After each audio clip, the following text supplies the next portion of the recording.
போன கிழமை நாங்கள் யோவான் 3ஆம் அதிகாரம் 14வது வசனம் தொடக்கம் 17வது வசனம் வரைக்கும் நாங்கள் அந்த வார்த்தையிலிருந்து கல்வாரி சிலுவையை பற்றி ஆண்டவர் பழைய ஏற்பாட்டில் என்னாகமம் 21ஆம் அதிகாரத்தில் ஆண்டவர் சில காரியங்களை நிழலாட்டமாக அவர் காட்டினார். அதை குமாரனாகிய இயேசு கிறிஸ்துவ கல்வாரி சிலுவை மரத்தில் அவர் உயர்த்தி எவ்வாறு அந்த தீர்க்க தரிசனத்தை அந்த நிழல ஆண்டவர் நிஜமாக்கினார் என்பதை குறித்து நாங்கள் பார்த்தோம். மரத்தில் தூக்கப்பட்ட எவனும் சபிக்கப்பட்டவன் என்று எழுதியிருக்கிறபடி கிறிஸ்து நமக்காக என்னமானாராம்? சாபமானாராம். சாபமானது எதற்காக? நியாய பிரமாணத்தின் நீதியை நிறைவேற்றுவதற்காக. ஆபிரகாமுக்கு உண்டான ஆசீர்வாதத்தை ஆண்டவர் அறியாத பிரஜாதிகளாகிய நமக்கு கொடுக்கும்படியாக ஆண்டவர் கல்வாரி சிலுவையில நமக்காக சாபமானார். எத்தனை பேர் ஆமீன் சொல்றீங்க? இயேசு சாபமானதுனால நாம் இன்றைக்கு எப்படிப்பட்டவர்களா இருக்கிறோம்? ஆபிரகாமின் ஆசீர்வாதத்தை பெற்றுக் கொள்றதுக்கு தகுதியுள்ளவங்களா இருக்கிறோம். எத்தனை பேர் ஆமீன் சொல்றீங்க? ஆபிரகாம் அவனுடைய ஆசீர்வாதங்களை எப்படி பெற்றுக்கொண்டான்? விசுவாசத்தின் மூலமா பெற்றுக்கொண்டான். அதே போல இன்றைக்கு நாங்கள் சில காரியங்களை பார்க்க போகிறோம். அதாவது கல்வாரி சிலுவையை பற்றி பழைய ஏற்பாட்டில் சொல்லப்படுகிற ஒரு நிழலாட்டத்தை நாங்கள் பார்க்க போகிறோம். அதுக்கு முன்பதாக நாங்கள் எல்லாரும் திருப்பிக் கொள்வோம். எபிரேயர் 11வது அதிகாரம், எபிரேயர் 11வது அதிகாரம் 17வது வசனம் தொடக்கம் 19வது வசனம் வரை. மேலும் விசுவாசத்தினாலே ஆபிரகாம் தான் சோதிக்கப்பட்ட போது ஈசாக்கை பலியாக ஒப்புக் கொடுத்தான். ஈசாக்கினிடத்தில் உன் சந்ததி விளங்கும் என்று அவனோடே சொல்லப்பட்டிருந்தது. இப்படிப்பட்ட வாக்குத்தத்தங்களை பெற்றவன்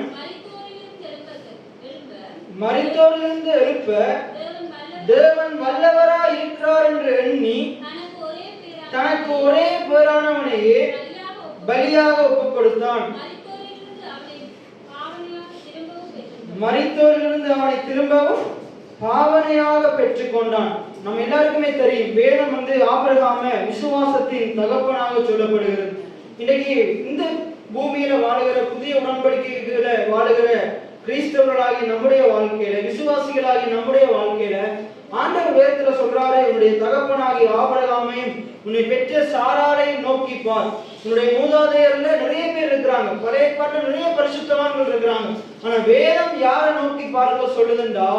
ஆபிரகாமையும் சாராரையும் நோக்கி பார்க்க சொல்லுது. ஆபிரகாமுக்கும் சாராருக்கும் மற்ற பரிசுத்தவான்களுக்கும் என்ன வித்தியாசம் என்றா, ஆபிரகாம் சாரால் அவர்கள் முதிர் வயதா இருந்தாலும் கடவுள் என்ன செய்வார்? என்னுடைய வாழ்க்கையில அவர் சொன்ன வாக்குத்தத்தத்தை நிறைவேற்றுவார் என்று முழு நிச்சயமா நம்பினாங்க. எத்தனை பேர் ஆமீன் சொல்றீங்க? அதுக்கு மேல உள்ள வசனங்கள்ல எபிரேயர் 11ஆம் அதிகாரத்துல கொஞ்சம் மேல நீங்க வாசிக்கிட்டா 13வது வசனத்துல சொல்லப்படுது, இவர்கள் எல்லாரும் வாக்குத்தத்தம் பண்ணப்பட்டவைகளை அடையாமல் தூரத்திலே அவைகளை கண்டு நம்பி அணைத்துக் கொண்டு. அப்படி என்ன தூரத்திலே இவைகளை வாக்குத்தத்தத்தை தூரத்துல கண்டாங்க என்ன அர்த்தம் என்றா, இது எங்களுடைய சந்ததியுடைய வாழ்க்கையில நிறைவேறும் என்று விசுவாசித்தாங்க. எத்தனை பேர் ஆமீன் சொல்றீங்க? இன்னைக்கு எங்களுடைய வாழ்க்கையில இந்த ஆசீர்வாதங்களை காண முடியாம போகலாம், ஆனா ஆண்டவர் சொன்னவைகள் நிச்சயமா அதனுடைய சந்ததியினுடைய வாழ்க்கையில நிறைவேறும். தூரத்திலே கண்டார்கள், அவங்களுடைய பார்வை தொலைதூர பார்வையா இருந்தது. எத்தனை பேர் ஆமீன் சொல்றீங்க? இன்னைக்கு அவர்கள் பார்த்த அந்த பார்வையின் அடிப்படையில் ஆண்டவர் அவர்களுடைய சந்ததியாக நம்ம ஆண்டவர் ஆசீர்வதித்திருக்கிறார். எத்தனை பேர் ஆமீன் சொல்றீங்க? ஆபிரகாமின் ஆசீர்வாதத்துக்கு பங்குள்ளவர்களா அனுபவிக்கிறதுக்குரிய தகுதியை நமக்கு கொடுத்திருக்கிறார். எத்தனை பேர் ஆமீன் சொல்றீங்க? அப்ப இந்த வசனத்தை நீங்க பாருங்க, ஆபிரகாம் எப்படி விசுவாசித்தானா, இதுல இருந்து நாங்க எப்படி கல்வாரி சிலுவையை பார்க்கிறதுன்னு நாங்க ஆராயும் பொழுது அதை சொல்லப்படுது பாருங்க. ஆண்டவர் ஆபிரகாமுக்கு பிள்ளை இல்லாம இருக்கும் பொழுது அவன் தன்னுடைய தகப்பனாகிய தேராவோட ஆதியாகமம் 12ஆம் அதிகாரத்துல சிலைகளை செய்து கொண்டிருக்கும் போது ஆண்டவர் அவனோட போய் பேசுறார், அவன் அழைக்கிறார். அவன் அழைத்து, பாலும் தேனும் ஓடுகிற நலனமும் விசாலமான தேசத்தை நான் உனக்கு கொடுப்பேன், உன் சந்ததியை நான் ஆசீர்வதிப்பேன், ஈசாக் என்ற குமாரனை கொடுப்பேன், அந்த ஈசாக்கிலிருந்து உனக்கு என்ன செய்யும், உன்னுடைய சந்ததி பெருகும் என்று சொல்லி ஆண்டவர் அவனுக்கு வாக்குத்தத்தங்களை கொடுக்கிறார். அவனுக்கு ஆண்டவர் வார்த்தைகளை கொடுக்கிறார். ஆண்டவர் அவனுக்கு என்ன நான் செய்வேன் என்று சொல்றார். அப்ப சொல்லும் போது ஆபிரகாம் என்ன செய்தான்? எல்லாத்தையும் விட்டுட்டு ஆண்டவர் சொன்ன வார்த்தைக்கு கீழ்ப்படிஞ்சு அவன் என்ன செய்தான்? எல்லாத்தையும் விட்டு புறப்பட்டு போனான். ஆதியாகமம் 12 இருக்குது. இப்ப புறப்பட்டு போகிற வழியில் அவனுக்கு நிறைய பஞ்சம் வருது, நிறைய பிரச்சனைகள் வருது, நிறைய பேர் அவனுக்கு எதிராக வர்றாங்க. அங்க இருக்கிற எகிப்தில இருக்கிற அரசர்கள் மூலமாக அவனுக்கு பெரிய பெரிய பிரச்சனைகள் வருது. இப்படி அவன் போகிற இடங்களில் எல்லாம் பல்வேறுபட்ட பிரச்சனைகள், கடினமான சூழ்நிலைகள், முட்கள் கற்கள் போன்ற பாதைகள்ல நடக்க வேண்டிய சூழ்நிலை இருக்குது. ஆனா ஒவ்வொரு பாதையிலும் ஆண்டவர் தகப்பன் ஒரு பிள்ளைய தோல்ல சுமக்கிறது போல ஆண்டவர் ஆபிரகாமை சுமந்து கொண்டு போனார். ஆபிரகாமை மட்டுமில்ல, அவருடைய சந்ததியை ஆண்டவர் அவ்வாறுதான் சுமந்தார். எத்தனை பேர் ஆமீன் சொல்றீங்க? ஒரு பகுதியில் சொல்லப்படுது, இஸ்ரவேல் ஜனங்கள் என்ன செய்தாங்களாம், ஆண்டவர் தகப்பன் தன் பிள்ளைய சுமக்கிறது போல சுமந்து வந்ததை மறந்து போயிட்டாங்களாம். இன்றைக்கும் அப்படித்தான் அநேக நேரங்கள்ல ஆண்டவர் நாங்க பிறந்த நாள் முதலா இந்த நாள் வரைக்கும் நம்முடைய தகப்பன் தாய் உறவினர்கள் நண்பர்கள் நம்மளை நேசித்ததை விட நம்மளை சுமந்ததை விட ஆண்டவர் அதிகமா நம்மளை நேசித்திருக்கிறார். எத்தனை பேர் ஆமீன் சொல்றீங்க? நம்மளை சுமந்து வந்திருக்கிறார். நிறைய நேரங்கள்ல நாங்க அதை மறந்து போயிடுறோம். ஆனா அதை நினைச்சு ஆண்டவரை துதிக்கிறவங்களை ஆண்டவர் இன்னும் அதிகமா உயர்த்துகிறவரா இருக்கிறார். எத்தனை பேர் ஆமீன் சொல்றீங்க? அப்ப இந்த இடத்துல பாருங்க, விசுவாசத்தினாலே ஆபிரகாம் தான் சோதிக்கப்பட்ட போது ஈசாக்கை பலியாக ஒப்பு கொடுத்தான். இதுல இருந்து எப்படி பினகாஸ் நாங்க இயேசுவை பத்தி பார்க்கலாம், சிலுவையை பத்தி பார்க்கலாம் என்றா, தேவன் தம்முடைய ஒரே பேரான குமாரனை என்ன செய்தார்? ஒப்பு கொடுத்தார். எத்தனை பேர் ஆமீன் சொல்றீங்க? குமாரன் தன்னை பிதாவின் சித்தத்துக்கு அர்ப்பணித்தார். அங்க இதே சம்பவம் தான் ஆதியாகமம் 22ஆம் அதிகாரத்துல நடக்குது. அங்க மோரியா மலைக்கு என்ன செய்யறாங்க? நாங்க நிறைய நாட்கள் தியானித்திருக்கிறோம். மோரியா மலைக்கு என்ன செய்யறாரு? ஆண்டவர் சொன்ன வார்த்தையின் அடிப்படையில, ஆண்டவருடைய கற்பனையின் அடிப்படையில ஆபிரகாம் மோரியா மலைக்கு என்ன செய்யறாரு? ஈசாக்கை கூட்டிக் கொண்டு போறார். அவர் போகும்போதே என்ன சொல்றார்? இதுல சொல்லப்படுது பாருங்க, மேலும் விசுவாசத்தினாலே ஆபிரகாம் என்ன செய்தாரா? ஈசாக்கை பலியா ஒப்பு கொடுக்கிறதுக்கு காரணம் பலியாக ஈசாக்கை ஒப்பு கொடுக்கிறதுக்கு எங்க இருந்து ஆபிரகாமுக்கு தைரியம் வந்ததுண்டா, ஆபிரகாம் தேவனை விசுவாசித்தான். எத்தனை பேர் ஆமீன் சொல்றீங்க? தேவனை எப்படி ஆபிரகாம் விசுவாசித்தான் தெரியுமா? நான் ஈசாக்கை கொன்றே போட்டாலும் என் ஆண்டவர் அவனை உயிரோடு எழுப்பி தர வல்லமை உள்ளவராய் இருக்கிறார். எத்தனை பேர் ஆமீன் சொல்றீங்க? ஆண்டவருக்காக நாங்க எதை இழந்தாலும் ஆண்டவர் அதை பல மடங்கு நமக்கு திருப்பி தர வல்லமை உள்ளவராய் இருக்கிறார். எத்தனை பேர் ஆமீன் சொல்றீங்க? அது ஆண்டவர் மார்க்ல சொல்றாரு, 10ஆம் அதிகாரத்துல 37ல இருந்து 30 வரைக்கும் நீங்க வாசித்தீங்கன்னா, என் நிமித்தமாவது சுவிசேஷத்தின் நிமித்தமாவது என வீட்டையாவது சகோதரனையாவது சகோதரியாவது இழந்தவன் எவனும் அவன் இம்மையில மாத்திரமல்ல இம்மையில நூறத்தனையான அதற்குரிய பலன்களையும் மறுமையில நித்திய ஜீவனையும் அடைவது அதிக நிச்சயமாமே. எத்தனை பேர் ஆமீன் சொல்றீங்க? ஆண்டவருக்காக நாங்க எதை இழந்தாலும் அது நமக்கு மகிமையா இருக்கும், அது நமக்கு ஆசீர்வாதமா இருக்கும். இன்னைக்கு ஆண்டவருடைய வார்த்தையை கேட்கறதுக்காக நீங்க செலவழிக்கிற இந்த ஒரு மணித்தியாலமும் ஆண்டவருடைய வாழ்க்கையில பல மடங்கு ஆசீர்வாதத்தை கொண்டு வருவார். எத்தனை பேர் விசுவாசிக்கிறீங்க? ஆண்டவரை துதிக்கிறதுக்கு, வேதத்தை படிக்கிறதுக்கு நீங்க செலவிடுகிற ஒவ்வொரு நாளும் நீங்க செலவிடுகிற ஒவ்வொரு நேரங்களையும் ஆண்டவர் கனப்படுத்துவார். உங்களுடைய வாழ்க்கையில் அதுக்குரிய பலன் அவர் தராம போகவே மாட்டார். எத்தனை பேர் ஆமீன் சொல்றீங்க? அப்ப இந்த இடத்துல பாருங்க, ஆபிரகாம் தன்னுடைய பிள்ளைய பலி கொடுக்கிறதுக்கு, அதாவது மரணிக்கிறதுக்கு ஆபிரகாம் ஒப்பு கொடுக்கிறான். எப்படி, எதனால ஒப்பு கொடுத்தான்? விசுவாசத்தினால ஒப்பு கொடுத்தான். இப்ப தேவனை குறித்து நாங்க பார்க்க போகிறோம். தேவன் தம்முடைய ஒரே பேரான குமாரனாகிய இயேசு கிறிஸ்துவை எதனால ஒப்பு கொடுத்தார்? நாங்க போன கிழமை பார்த்தோம், யோவான் 3:16. தேவன் தம்முடைய ஒரே பேரான குமாரனை விசுவாசிக்கிறவன் எவனும். இப்ப நம்ம பார்க்கிறோம், யாருக்காக ஒப்பு கொடுத்தாரு? விசுவாசிக்கிறவர்களுக்காக ஒப்பு கொடுத்தார். விசுவாசிக்கிறவன் எவனும். இப்ப விசுவாசிக்கிறவனுக்காக தேவனே தம்முடைய குமாரனை ஒப்பு கொடுத்தாரு. ஆண்டவரை விசுவாசிக்கிற பிள்ளைகள் கெட்டு போக கூடாது. எத்தனை பேர் ஆமீன் சொல்றீங்க? யாருக்காக ஒப்பு கொடுத்தாரு? விசுவாசிக்கிறவர்களுக்காக ஒப்பு கொடுத்தாரு. எதனால விசுவாசிக்கிறவர்களுக்காக ஒப்பு கொடுத்தாருண்டா, விசுவாசிக்கிற பிள்ளைகள் கெட்டு போக கூடாது. எத்தனை பேர் ஆமீன் சொல்றீங்க? இருக்கிற நிலைமையிலே இருக்க கூடாது, நாளுக்கு நாள் வளரும்படியாக, உயரும்படியாக, அவருடைய வாழ்க்கையை புதிதாக்கப்படும்படியாக, அவருடைய சிந்தனைகள் கிறிஸ்துவின் சிந்தனையை போல மாறும்படியாக. எத்தனை பேர் ஆமீன் சொல்றீங்க? அந்த ஜனங்கள் வாக்குத்தத்தம் பண்ணப்பட்டவர்களை பெற்றுக்கொள்ளும்படியாக அந்த குமாரனை ஒப்பு கொடுத்தார். எத்தனை பேர் ஆமீன் சொல்றீங்க? அப்ப போன நம்ம பார்த்தோம், அந்த கெட்டு போக கூடாது. அதுக்குரிய அர்த்தம் என்ன?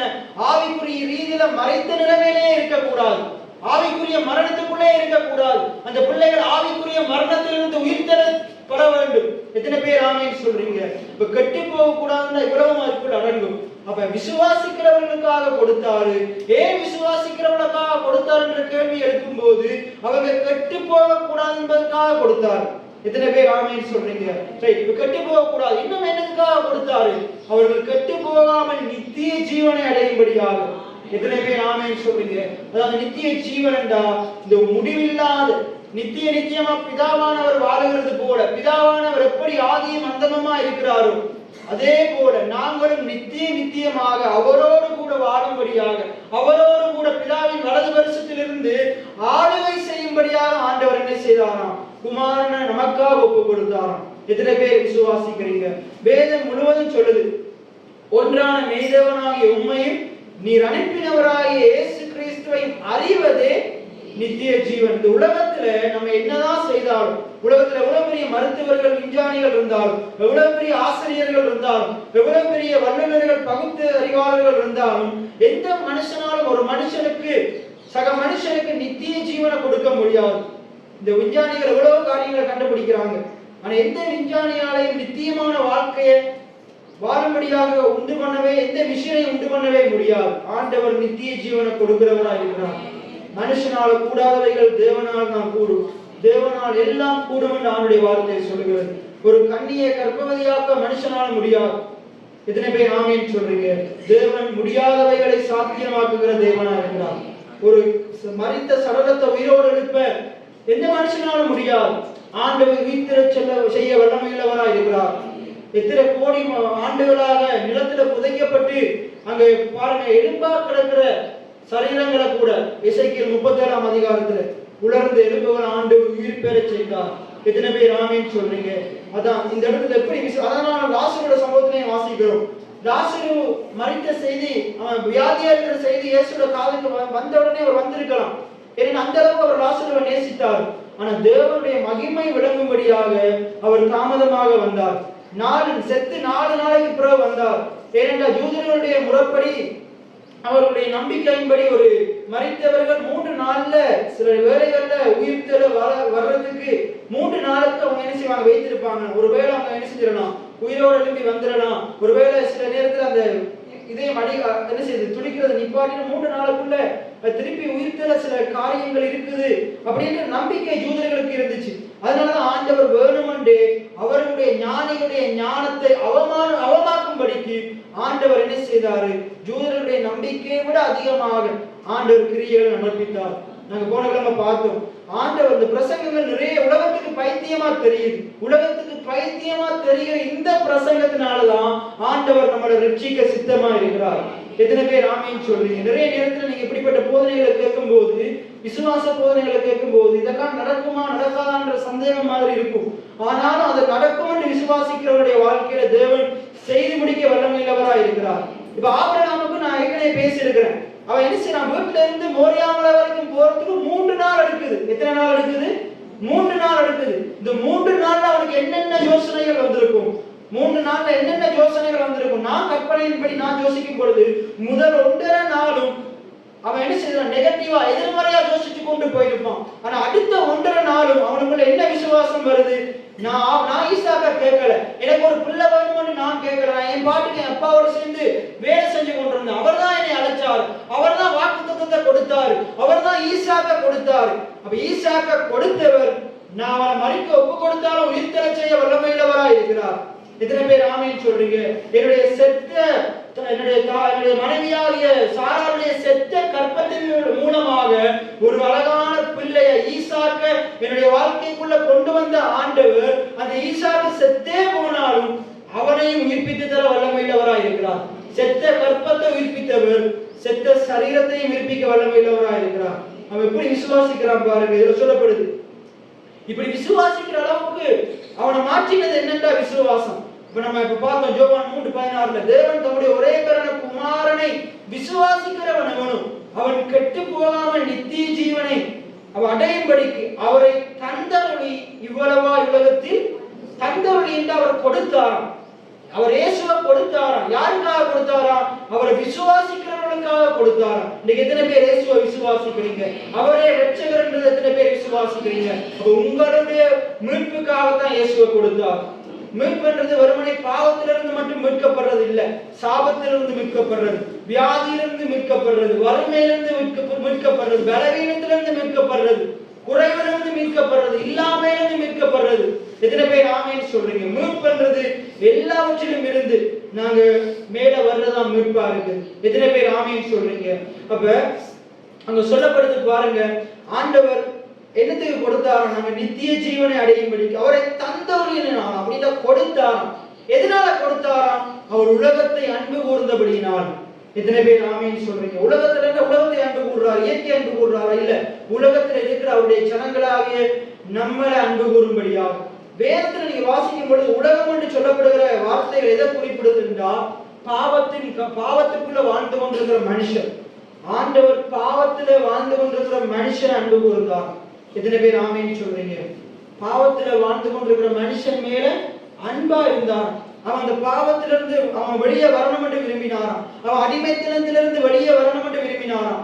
உதாரணமா நாங்க இஸ்ரவேல் ஜனங்களை பார்க்கும் பொழுது அவர்கள் எகிப்துல அடிமையா இருக்கிறாங்க, எகிப்துல பாவம் செஞ்சு கொண்டிருக்கிறாங்க, எகிப்துல எப்படிப்பட்டவங்களா இருக்கிறாங்க? அவங்க வேலை செய்யறாங்க, அவங்களுக்கு உரிய சம்பளம் கிடைக்கவே இல்லை. அவங்க வேலை செய்யறாங்க, ஆனா சாப்பாடு இல்லை. அவங்க என்ன செய்து கொண்டிருக்கிறாங்க?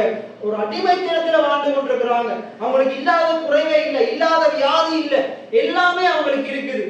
ஆண்டவர் அவங்களை எப்படி வெளியே கொண்டு வந்தாரு? மோசேயை அனுப்பி அவங்களை வெளியே கொண்டு வந்தார். எதில இருந்துதான் வெளியே கொண்டு வந்தார்? முதலாவது எகிப்தின் பார்வோனின் கீழ் இருக்கிற அந்த அடிமைத்தனத்திலிருந்து வெளியே கொண்டு வந்தார். எத்தனை பேர் ஆமேன்னு சொல்றீங்க? நீங்க எடுத்துக்கொள்ளுங்க, யாத்திராகமம் 3ஆம் அதிகாரம் 8வது வசனம். ஆண்டவர் இஸ்ரவேல் ஜனங்களை எப்படி எல்லாம் ரட்சித்தார்னு அந்த பகுதியில சொல்லப்படுது. ஏன் ஆண்டவர் இறங்கி வந்தார்னு தீர்க்க தரிசனமா அந்த பகுதிகளில் சொல்லப்படுது. அப்ப ஆண்டவரே இறங்கினாராம் எகிப்தியரின் கைகளில் இருந்து, எகிப்தில பார்வோனின் அடிமைத்தனத்திலிருந்து அந்த இஸ்ரவேல் ஜனங்களை விடுதலை ஆக்கவும், அந்த அடிமைத்தன தேசமாகிய எகிப்திலிருந்து நீக்கி வெளியே கொண்டு வந்து கானானியரும் ஏத்தியரும் எமோரியரும் பெரிசியரும் ஏத்தியரும் எபூசியரும் ஆகிய அவங்க வாழ்கிற தேசமாகிய பாலும் தேனும் ஓடுகிற நலமும் விசாலமுமான தேசத்துக்கு. பாருங்க, இஞ்சால சொல்லப்படுகிற கானானில் இருக்கிற ஏத்தியர் எபூசியர் எமோரியர் எல்லாம் பெரிய பரிசுத்தவான்கள் இல்ல, இவர்களும் துன்மார்க்கர் தான், இவங்களும் பாவத்துல வாழ்கிற ஆட்கள் தான். ஆண்டவர் என்ன செய்யறாரு?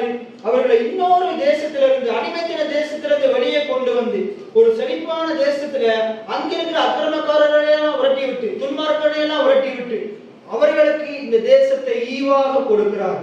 எத்தனை பேர் ஆமீன் சொல்றீங்க? இவங்க ஏதோ நல்லவங்கன்றதால கொடுக்கல. அவங்கள விட இவங்க இஸ்ரவேல் ஜனங்கள் துன்மார்க்கர்கள். இவங்களை விட இவங்க எவ்வளவு பெரிய பாவம் செய்யறவங்க. அவ்வளவு அற்புதம் போனதை நம்ம பார்த்தோம்.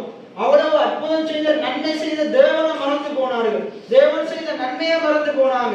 அவ்வளவு நாள் கூட இருந்து அவங்களை வழிநடத்தின ஊழியக்காரனை மறந்து போனாங்க. மறந்து போய் தேவனுக்கு விரோதமாகவும் மோசைக்கு விரோதமாகவும் பேசினாங்க. அவங்க பேசினதன் காரணமாக அந்த சர்ப்பத்தின் மூலமாக அநேகருடைய வாழ்க்கையில மரணம் ஏற்படுது. அப்பையும் ஆண்டவர் அவங்க மேல வச்சு அன்பினால ஒரு வெண்க மோசையை ஆண்டவர் நோக்கி விண்ணப்பம் பண்ணும் போது ஆண்டவர் மோசையுடைய ஜெபத்தை விண்ணப்பத்தை கேட்டு ஆண்டவர் மோசைக்கு ஒரு கட்டளையை சொல்றார். ஒரு கம்பத்தை எடுத்து வெண்கல சர்ப்பத்தை தூக்கி பிடி, அதை நோக்கி பார்க்கிறவர்கள் பிழைத்துக் கொள்ளுவார்கள். எது நிமித்தம்? அவங்க பாருங்க, இவ்வளவு பாவம் செஞ்சும் பைபிள் சொல்லுது, வேதத்துல நம்ம போன கிழமை பார்த்தோம், இஸ்ரவேல் ஜனங்கள் மோசைக்கு விரோதமாகவும் தேவனுக்கு விரோதமாகவும் மோசைக்கு விரோதமாகவும் பேசினதுனால் என்ன செஞ்சாங்கன்னா பாவம் செய்தார்கள். ஆண்டவருக்கு விரோதமாகவும் மோசைக்கு விரோதமாகவும் ஊழியக்காரனுக்கு விரோதமாகவும் பேசுகிறது என்னது? பாவம். பைபிள்ல சொல்றது பாவத்தின் சம்பளம் மரணம், பாவம் செய்கிற ஆத்துமா சாபம். அதன் விளைவு அவங்க அனுபவிச்சு கொண்டிருக்கும் போது ஆண்டவர் அவங்க இந்த ஜனங்கள் மேல மரணிச்சு கொண்டிருக்கிற பாவம் செய்த ஜனங்கள் மேல வைத்த அன்பின் நிமித்தமாக, அந்த ஊழியக்காரன் அவங்க மேல வச்ச அன்பின் நிமித்தமாக பாருங்க, அந்த மோசையை பாருங்க, இவங்களுக்கு விரோதமா மோசைக்கு விரோதமா அந்த ஜனங்கள் பேசியும் அவன் என்ன செய்யறான்? அந்த ஜனங்களுக்காக தனக்கு விரோதமாக குறை சொன்ன குற்றம் செய்த அவங்களை ஆண்டவரிடத்துல சில காரியங்களை அவனுக்கு விரோதமாக பேசின ஜனங்களுக்காக அவன் அன்பு செலுத்தின நிமித்தமாக ஆண்டவரிடத்துல பரிந்து பேசுறான். எத்தனை பேர் ஆமீன் சொல்றீங்க? பரிந்து பேசும்போது ஆண்டவர் மோசையுடைய ஜெபத்தை கேட்கிறார். அந்த ஜனங்களுடைய மரணத்துக்கு ஒரு காரியத்தை நியமிக்கிறார், தடுப்பு சுவரை நியமிக்கிறார். ஆண்டவர் மோசைட்ட ஒரு காரியத்தை சொல்றார். மோசை அதன்படி பேத்தி பிடிக்கும் போது இப்ப யாரெல்லாம் மோசைக்கு இப்ப கீழ்படுகிறாங்களோ அவங்க மோசையை பத்தி குறை சொன்னவங்களா இருக்கலாம், ஆண்டவரை பத்தி முறையிட்டவங்களா இருக்கலாம். ஆண்டவர் நான் இதுக்கு முன்னுக்கு நான் ஆண்டவரை குறித்து மோசேயை குறித்து நான் பேசினது ஆண்டவர் எனக்கு மன்னிப்பார். எத்தனை பேர் ஆமேன்னு சொல்றீங்க? ஜனங்கள் சில பேர் விசுவாசிக்கிறாங்க, மோசேயை குறித்தும் ஆண்டவரை குறித்தும் நான் குறை பேசும்போது ஆண்டவர் அதை மன்னிப்பார், அதை மன்னிப்பார். இப்ப சில பேர் இருப்பாங்க, அதுல பாதி ஜனங்கள் இருப்பாங்க, ஐயோ நான் மோசேக்கு விரோதமாகவும் ஆண்டவருக்கு விரோதமாகவும் பேசிட்டேனே, ஆண்டவர் மன்னிப்பாரா தெரியலையே, ஆண்டவர் மன்னிப்பாரா தெரியலைன்னு சொல்லி நான் சிலுவையை நோக்கி பார்க்கறதால எந்த இதுவும் வரப்போறது இல்லை, நான் அந்த வெண்கல சர்ப்பத்தை நோக்கி பார்க்கறதால எனக்கு மாற்றம் வரப்போறது இல்லை, ஏன்னா நான் பாவம் செஞ்சுட்டேன், நான் பாவி பாவி பாவின்னு சொல்லி சிலுவையை நோக்கி பார்க்கலாட்டி இவன் பாவம் பாவி பாவி பாவின்னு சொன்னாலும் அவன் என்ன செய்ய முடியாது, மரணத்துக்கு தப்ப முடியாது. இத்தனை பேருக்கு நான் சொல்றது விளங்குது. ரெண்டு விதமான கூட்டங்கள் இன்றைக்கும் சபைகளும் இருக்கிறாங்க. தங்களை பாவின்னு அறிக்கை செய்யறாங்க, இயேசுவே நீ நீதிமானா மாற்றிட்டாருன்றத விசுவாசிக்கிறாங்க. இல்ல, கல்வாரி சிலுவையை நோக்கி பார்க்கும் பொழுது அவருடைய நீதி எனக்குள்ள வருது, அந்த விசுவாசம் இல்ல. இதனாலதான் நிறைய கிறிஸ்தவர்கள் தொடர்ந்து பாவத்துல ஜீவித்துக் கொண்டிருக்கிறாங்க. அவங்களுடைய வாழ்க்கை பாதாளத்துக்கு நேராக போய் அழிவுக்குள்ள போய் கொண்டிருக்குது. அதுல ஆழமாக நாங்கள் அறிந்து கொள்ள வேண்டிய சத்தியம் என்னென்றா, அந்த இடத்துல பாருங்க, முழு இஸ்ரவேல் ஜனங்கள் இருக்கிறாங்க. அவங்க என்ன செய்யறாங்க, மோசேக்கு விரோதமாகவும் தேவனுக்கு விரோதமாக பேசி அவங்க என்ன செய்யறாங்க, பாவத்துல வாழ்ந்து கொண்டிருக்கிறாங்க, பாவம் செய்து கொண்டிருக்கிறாங்க. அப்ப ஆண்டவர் அங்க மோசே ஆண்டவரிடத்துல போயிட்டு இவர்களுக்காக விண்ணப்பம் செய்யும் போது மோசேயுடைய ஜெபத்தை கேட்டு ஆண்டவர் அவருடைய பாவத்திற்கான ஒரு தீர்வை உண்டு பண்றார். அங்க சிலுவையை நிழலாட்டமா காண்பிக்கிறார். இயேசுவினுடைய பாவத்திற்கான சாபத்தை, என்னுடைய பாவங்களை சாபங்களை அந்த கம்பத்துல அங்க சர்ப்பம் அங்க சுமக்கிறது போல ஒரு நாள் இயேசு சுமப்பார்ன்றதை என்ன செய்யறாங்க, நோக்கி பார்க்கிறாங்க. இப்ப நோக்கி பார்க்கறதுக்கு ஒரு விசுவாசம் தேவை. அந்த இடத்துல நிறைய பேர் சொல்லியிருப்பாங்க, இது என்ன, இந்த கம்பத்தை நோக்கி பார்த்தா பிழைக்க முடியுமா, இந்த பாம்பை நோக்கி பார்த்தா பிழைக்க முடியுமா அப்படின்னு சில பேர் சந்தேகப்பட்டிருப்பாங்க. அதுக்கு பின்னுக்கிற மறைபொருட்களை ரகசியங்களை பார்க்காம இவன் மோசே முட்டாள்தனமா செய்யறாருன்னு சில பேர் சொல்லியிருப்பாங்க. இன்னும் சில பேர் மோசே செய்த கிரியைகளை இன்னும் குறை சொல்லியிருப்பாங்க. ஆனா அதுல ஒரு சிலர் என்ன செய்திருப்பாங்க, விசுவாசித்திருப்பாங்க. ஏற்கனவே மோசே ஆண்டவர் சொன்ன வார்த்தைகளுக்கு நாங்க கீழ்ப்படியாம போயிட்டோம், மோசே சொன்ன வார்த்தைகளுக்கு நாங்க கீழ்ப்படியாம போயிட்டோம். ஆனா இப்ப ஆண்டவர் ஏதோ ஒரு நோக்கத்துக்காக இந்த காரியத்தை மோசே ஊழியக்காரத்துல செய்ய சொல்றார். நான் என்னை அர்ப்பணிக்க போறேன், நான் கீழ்ப்படிய போறேன். நான் இதுக்கு முன்னுக்கு ஆண்டவரை குறிச்சு, இந்த மோசையை குறிச்சு, நான் ஊழியக்காரனை குறிச்சு நான் என்ன செஞ்சிட்டேன், குறை பேசிட்டேன். ஆண்டவர் அந்த பாவத்தை மன்னிப்பார். நான் குறை பேசினது ஆண்டவர் எனக்கு மன்னிப்பார். இப்ப நான் மோசே சொன்னதை கேட்க போறேன், நான் அந்த சிலுவையை நோக்கி பார்க்க போறேன், நான் அந்த வெண்கல சர்ப்பத்தை நோக்கி பார்க்க போறேன். எத்தனை பேர் ஆமேன்னு சொல்றீங்க? அப்ப அதை நோக்கி பார்க்கிறவங்க ஆண்டுடைய வார்த்தைக்கு மோசையுடைய வார்த்தைக்கு கீழ்ப்படிஞ்சு ஆண்டவர் கடந்த நாட்கள் நான் செய்த பாவத்தை மன்னிச்சுட்டாரு, நான் இப்ப சிலுவை நோக்கி பார்க்க போறேன்னு நோக்கி பார்த்தவர்கள் பிழைத்துக் கொண்டார்கள். எத்தனை பேர் ஆமேன்னு சொல்றீங்க? இன்றைக்கும் உங்களுக்கு முன்பாக எப்பொழுதும் ஆண்டுடைய கல்வாரி சிலுவை இருக்குது. இன்றைக்கும் உங்களுக்காக அவருடைய இரத்தம் நன்மையானவைகளை பேசுது. ஆபேலுடைய இரத்தம் பேசினதை பார்க்கலும் ஆண்டவராகிய இயேசு கிறிஸ்துவின் இரத்தம் உங்களுக்காகவும் எனக்காகவும் அது நன்மையானவைகளை பேசுகிற இரத்தமா இருக்குது. இன்றைக்கு அந்த சிலுவையை நோக்கி பார்க்கிற பிள்ளைகள் பிழைத்துக் கொள்வார்கள். இன்னைக்கு நிறைய பேர் சிலுவையை நோக்கி பார்க்கிறதே கிடையாது.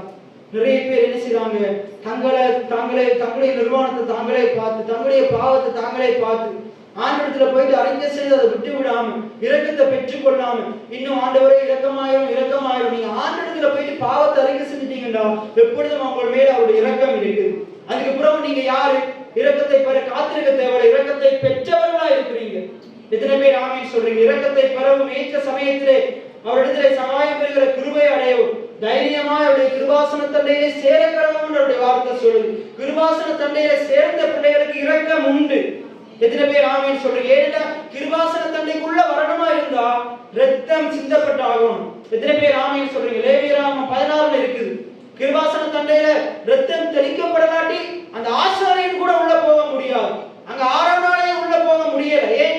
ரத்தம் சிந்தப்பட வரைக்கும் போக முடியாது.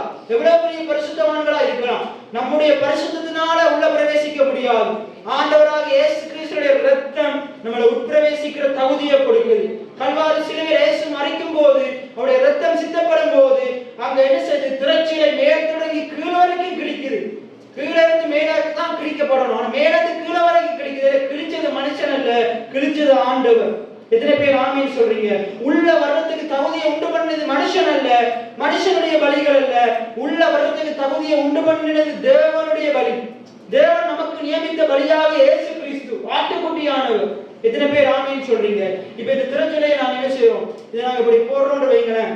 போடும்போது இந்த இடத்துல நடுவுல ஒரு நாங்க வெட்டவே இல்லை. இப்ப நாங்க வெட்டணும்னு வைங்க, நாங்க எங்க இருந்து வெட்டுவோம்? கீழே நிக்கிற நம்ம எங்க இருந்து கீழே இருந்து தான் வெட்டிட்டு போவோம். ஆனா அங்க என்ன நடந்ததுண்டா, அந்த அந்த இது சரியான உயரமானது, கிட்டத்தட்ட 6 அடின்னு சொல்றாங்க. அது மிக உயரமானது. அதுல அங்குலமே அது கடிப்பே 6 அடி இருக்கும். அந்த அளவு மொத்தமான ஒரு இது எந்த மனுஷனாலே மனுஷ உபகரணங்களினால பிடிக்க முடியாது. ஆனா கல்வாரி சிலுவையில் இயேசு மரிக்கும் போது அது மேல் தொடங்கி கீழ் வரைக்கும் கிழியுது. எத்தனை பேர் ஆமேன்னு சொல்றீங்க? அதுக்கு என்ன அடையாளம், என்ன அர்த்தம் என்றா, அவருடைய கிருபாசன தண்டையில, அவருடைய மகா பரிசுத்த ஸ்தலத்துக்குள்ள அவரை விசுவாசிக்கிற எல்லா பிள்ளைகளும் தைரியமாக, எல்லாம் சொல்லுங்க, தைரியமாக உன்னுடைய சலாக்கியத்தை உண்டு பண்ணி இருக்கிறார். அதனாலதான் நம்முடைய ஜெபங்கள்ல நாங்க என்ன செய்யறோம், எப்படி ஜெபம் பண்றோம்? அவர் பிதாவேன்னு சொல்லி ஜெபம் பண்றோம். ஆண்டவர் என்னத்தை கொடுத்திருக்கிறார்? அப்பா பிதாவின் அழைக்கிற புத்திர சுவீகாரத்தின் ஆவியை கொடுத்திருக்கிறார். தைரியமா அவருடைய சமூகத்துக்குள்ள போற சலாக்கியத்தை கொடுத்திருக்கிறார். ரைட். அப்ப நாங்க அவதானிக்கும் போது என்ன நடக்குதுன்னு பாருங்க. அங்க என்ன நடக்குது? இஸ்ரவேல் ஜனங்கள் ஒரு சிலர் விசுவாசித்து அதை நோக்கி பார்க்கிறாங்க. நோக்கி பார்த்தவர்கள் பிழைத்துக் கொள்றாங்க. இன்றைக்கு நான் உங்களுக்கு சொல்றேன், ஆண்டவராகிய இயேசு கிறிஸ்து நீங்க நோக்கி பார்த்தீங்கன்னா உங்களுடைய எல்லா பிரச்சனைகளையும் ஆண்டவர் மாற்றி அமைக்க வல்லமையுள்ளவராக இருக்கிறார். அப்ப இந்த 3 இடத்துல நீங்க வாசிக்கும் பொழுது அங்க ஆண்டவர் என்ன செய்யறார்? இவங்க ஏதோ நல்லவங்கன்றதால, பெரிய பரிசுத்தவான்கள் என்றதால இஸ்ரவேல் ஜனங்கள் அழைச்சி அவங்களுக்கு பாடம் தேனும் ஓடுகிற தேசத்தை கொடுக்கல. எதனால கொடுத்தார் தெரியுமா? அவங்க மேல ஆண்டவர் பிரியமா இருந்தார், அவங்க மேல ஆண்டவர் அன்பா இருந்தார், அவங்க இஸ்ரவேலை ஆண்டவர் நேசித்தார். இஸ்ரவேலை ஆசீர்வதிப்பதே கர்த்தருக்கு பிரியம். அவர் விசுவாசிக்கிற பிள்ளைகளை சபிக்கிறது அல்ல, அவர் விசுவாசிக்கிற பிள்ளைகளை ஆசீர்வதிக்கிறது தேவனுக்கு பிரியமா இருக்குது, உயர்த்துகிறது தேவனுக்கு பிரியமா இருக்குது. எத்தனை பேர் ஆமேன்னு சொல்றீங்க? இன்னைக்கு யாரெல்லாம் இயேசு எனக்காக பாடுபட்டாரு, மரித்தார், அடக்கம் பண்ணப்பட்டாரு, உயிரோடு எழுப்பப்பட்டாரு, பரிசுத்த பிதாவின் வலது வருஷத்துல வீற்றிருக்கிறாரு, எனக்காக ஒரு ஸ்தலத்தை ஆயத்தப்படுத்தி கொண்டிருக்கிறாரு, எனக்கு பரிசுத்த ஆவியானவரை கொடுத்திருக்கிறாரு, அவர் என்னை அழைத்து கொண்டு போக மறுபடி வரப்போறாருன்னு விசுவாசிக்கிறீங்களோ, தேவன் இன்றைய இந்த பூமியில உடைய வாழ்க்கையை உயர்த்த மாற்றி அமைக்க வல்லமையுள்ளவராக இருக்கிறார். எத்தனை பேர் ஆமேன்னு சொல்றீங்க? இப்ப நாங்க திருப்பி வருவோம். அப்ப இந்த இடத்துல நாங்க வாசிக்கிறோம் எபிரேயர் 11வது அதிகாரத்துல, மேலும் விசுவாசத்தினாலே ஆபிரகாம் சோதிக்கப்பட்ட போது ஈசாக்கை பலியாக ஒப்பு கொடுத்தான். அப்ப தேவன் என்ன செய்தார்? நம்முடைய ஒரே பேரான குமாரன், நேசகுமாரன் நமக்காக ஒப்பு கொடுத்தார். எல்லாம் சொல்லுங்க, எனக்காக ஒப்பு கொடுத்தார், என்னுடைய பாவங்களுக்காக ஒப்பு கொடுத்தார், என்னுடைய அக்கிரமங்களுக்காக ஒப்பு கொடுத்தார், என்னுடைய மீறுதல்களுக்காக ஒப்பு கொடுத்தார். எத்தனை பேர் ஆமேன்னு சொல்றீங்க? அவர் ஒப்பு கொடுக்கப்பட்டார். அவர் இயேசுவும் தன்னை அர்ப்பணித்தார். பிதாவின் சித்தம் நிறைவேற கெத்செமனை தோட்டத்துல சொல்றார், ஆயினும் என்னுடைய சித்தத்தின்படி அல்ல, உம்முடைய சித்தத்தின்படி எனக்கு ஆகக்கடவுள் தன்னைத்தானே பிதாவின் சித்தத்துக்கு அர்ப்பணிச்சதுனால அங்க நம்முடைய வாழ்க்கையில ஒரு மாபெரும் மாற்றம் உண்டாகும். அந்த கல்வாரி சிலுவையின் மூலமாக நம்முடைய வாழ்க்கையில மாபெரும் மாற்றம் உண்டாகும். அதுக்கு அடுத்து பாருங்க 18வது வசனம், ஈசாக்கின் இடத்தில் உன் சந்ததி விளங்கும். ஆண்டவர் வாக்குத்தத்தம் சொல்லிட்டார். என்னது? ஈசாக்கின் மூலமாக உனக்கு பெரிய ஒரு சந்ததி வரப்போகுது, அந்த சந்ததியை நான் ஆசீர்வதிக்க போகிறேன். அது சொல்லப்படுது பாருங்க, என்று அவனோட சொல்லப்பட்டிருந்ததே. அந்த வாக்குத்தத்தம் என்ன செய்யப்பட்டிருந்ததா? சொல்லப்பட்டிருந்ததா. நான் நியூ இயர் இரவு ஆராதனைக்கு பேசினேன். நம்முடைய வாழ்க்கையில ஆண்டவர் நிறைய வாக்குத்தத்தங்களை, வார்த்தைகளை சொல்லி இருக்கிறார். சொன்ன ஆண்டவர் நிறைவேற்ற வல்லவராய் இருக்கிறார், நிறைவேற்ற உண்மை உள்ளவராய் இருக்கிறார். எத்தனை பேர் ஆமேன்னு சொல்றீங்க? அவர் நல்ல தெய்வமா இருக்கிறார், நன்மையானவைகளை செய்வார், சொன்ன வாக்குத்தத்தங்களை அவர் நிறைவேற்றுவார். அதை சொல்ல பாருங்க, அவனோட சொல்லப்பட்டிருந்ததே. நீங்க சொல்லுங்க, உங்களுக்கு எனக்கு பிதாசுக்கு நிறைய வாக்குத்தத்தங்கள் ஆண்டவர் சொல்லி இருக்கிறாரே, எனக்கு என்று ஆண்டவர் வாக்குத்தத்தங்கள் சொல்லப்பட்டிருக்கிறதே, நம்முடைய சபைக்கு வாக்குத்தத்தங்கள் சொல்லப்பட்டிருக்கிறதே. இத்தனை பேர் ஆமேன்னு சொல்றீங்க? உங்க ஒவ்வொருத்தருக்கு ஆண்டவர் வாக்குத்தத்தங்களை சொல்லி இருக்கிறார். வேதத்துல கிட்டத்தட்ட 6000 வாக்குத்தத்தங்களுக்கு மேல இருக்குது. இதெல்லாம் யாருக்காக சொல்லப்பட்டது? அவர் விசுவாசிக்கிற உங்களுக்காகவும் எனக்காகவும் தான் சொல்லப்பட்டிருக்கு. அதை யாரெல்லாம் சொல்லப்பட்டிருக்கிறதே விசுவாசிக்கிறீங்களோ அதனுடைய வாழ்க்கையில அப்படியே ஆகும். எத்தனை பேர் ஆமேன்னு சொல்றீங்க? இப்படிப்பட்ட வாக்குத்தத்தங்களை பெற்றவன், அதான் பாருங்க, ஆண்டவர் வாக்குத்தத்தங்களை கொடுக்கிறார். வாக்குத்தத்தங்களை பெற வேண்டியது யாரு? நம்ம தான். எல்லாம் சொல்லுங்க, வாக்குத்தத்தங்களை பெற்றவன். அப்ப நான் யாரு? வாக்குத்தத்தங்களை பெற்றவனா இருக்கிறேன். இயேசுவை பாருங்க, மரியாள் இடத்துல போயிட்டு என்ன செய்யறார்? மரியாதை இடத்துல போயிட்டு இந்தாங்க குழந்தைய கொண்டு போய் கொடுக்கல. தேவதூதன் கொண்டு போய் கபிரியல் போயிட்டு என்னத்தை கொடுக்கல? இந்தாங்க இவர்தான் இயேசு கிறிஸ்து, குழந்தையை கொடுக்கல. என்னத்தை கொடுக்கிறாரு? வார்த்தையை கொடுக்கிறார். சீமோன் பேதுரு இடத்துல போயிட்டு 2 படகு நிறைய என்னத்தை கொடுக்கல? 2 படகு நிறைய மீனை கொடுக்கல. என்னத்தை கொடுக்கிறாரு? வார்த்தையை கொடுக்கிறாரு, வாக்குத்தத்தத்தை கொடுக்கிறாரு. அதனால அவங்க சொல்றாங்க, உங்களுடைய வார்த்தையின்படி எனக்கு ஆக கடவுள். இன்றைக்கும் அதுதான், உங்களுடைய வாழ்க்கையில ஆண்டவர் குழந்தை என்ன செய்ய மாட்டாரு? உங்களுக்கு நல்ல வீட தர மாட்டாரு, நல்ல சுகத்தை அப்படியே குழந்தை கையில தர மாட்டாரு. நீ விசுவாசித்தா அந்த வார்த்தை உனக்குள்ள சுகத்தை கொண்டு வரும். ஆண்டவர் சங்கீதத்துல சொல்றாரு, அவர் தமது வசனத்தை அனுப்பி குணமாக்குகிறவராய் இருக்கிறார். ஆண்டுடைய வார்த்தைக்குள்ள ஔஷதம் இருக்குது. எத்தனை பேர் ஆமென் சொல்றீங்க? உங்களுடைய விடுதலை ஆண்டுடைய வார்த்தைக்குள்ள இருக்குது. ஏன் நம்ம இந்த வார்த்தைக்கு கூட முக்கியத்துவம் கொடுக்கிறோம்டா, இது நம்முடைய ஆவிக்குரிய உணவா இருக்குது, இது நம்முடைய மருந்தா இருக்குது. எத்தனை பேர் ஆமென் சொல்றீங்க? இது நம்முடைய வாழ்க்கையை வெற்றி வாழ்க்கையா மாற்ற வல்லமையிலதான் இருக்குது. எத்தனை பேர் ஆமென் சொல்றீங்க? மனுஷன் அப்பத்தினால் மாத்திரமல்ல, தேவனுடைய வாயிலிருந்து புறப்படுகிற ஒவ்வொரு வார்த்தையினாலும் பிழைப்பாண்டு வேதத்துல சொல்லப்பட்டிருக்கிறது. அதனாலதான் வார்த்தையை நாங்க படிக்கணும், தியானிக்கணும், வாயிலையும் இருதயத்திலே வைக்கணும், தினந்தோறும் சொல்லிக்கொண்டே இருக்கணும். எத்தனை பேர் ஆமென் சொல்றீங்க? சரி, அப்ப சொல்லப்படுது பாருங்க, இப்படிப்பட்ட வாக்குத்தத்தங்களை பெற்றவன். இப்ப யோவான் 3:16 நம்ம பார்க்கிறோம், தேவன் தம்முடைய ஒரே குமாரனை என்ன செய்தாலும் தந்தருளினாராம். என்ன சொல்லுங்க? தந்தருளினார். அதாவது கொடுத்தார். என்ன செய்தார்? கொடுத்தார். இப்ப பாருங்க, அவரை விசுவாசிக்கிறவன் எவனும் கிருபை கொடுக்குது, விசுவாசம் பெற்றுக் கொள்ளுது.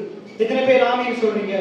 ஆண்டவர் கிருபையா கொடுக்கிறார், குமாரனை கிருபையா கொடுக்கிறார். கிருபையா கொடுக்கிறார்ன்றா அவர் இலவசமா கொடுக்கிறார், தகுதி இல்லாத நமக்காக அவர் கொடுக்கிறார். எத்தனை பேர் ஆமென் சொல்றீங்க? அப்ப கொடுக்கிறார், விசுவாசம் பெற்றுக்கொள்ளுது.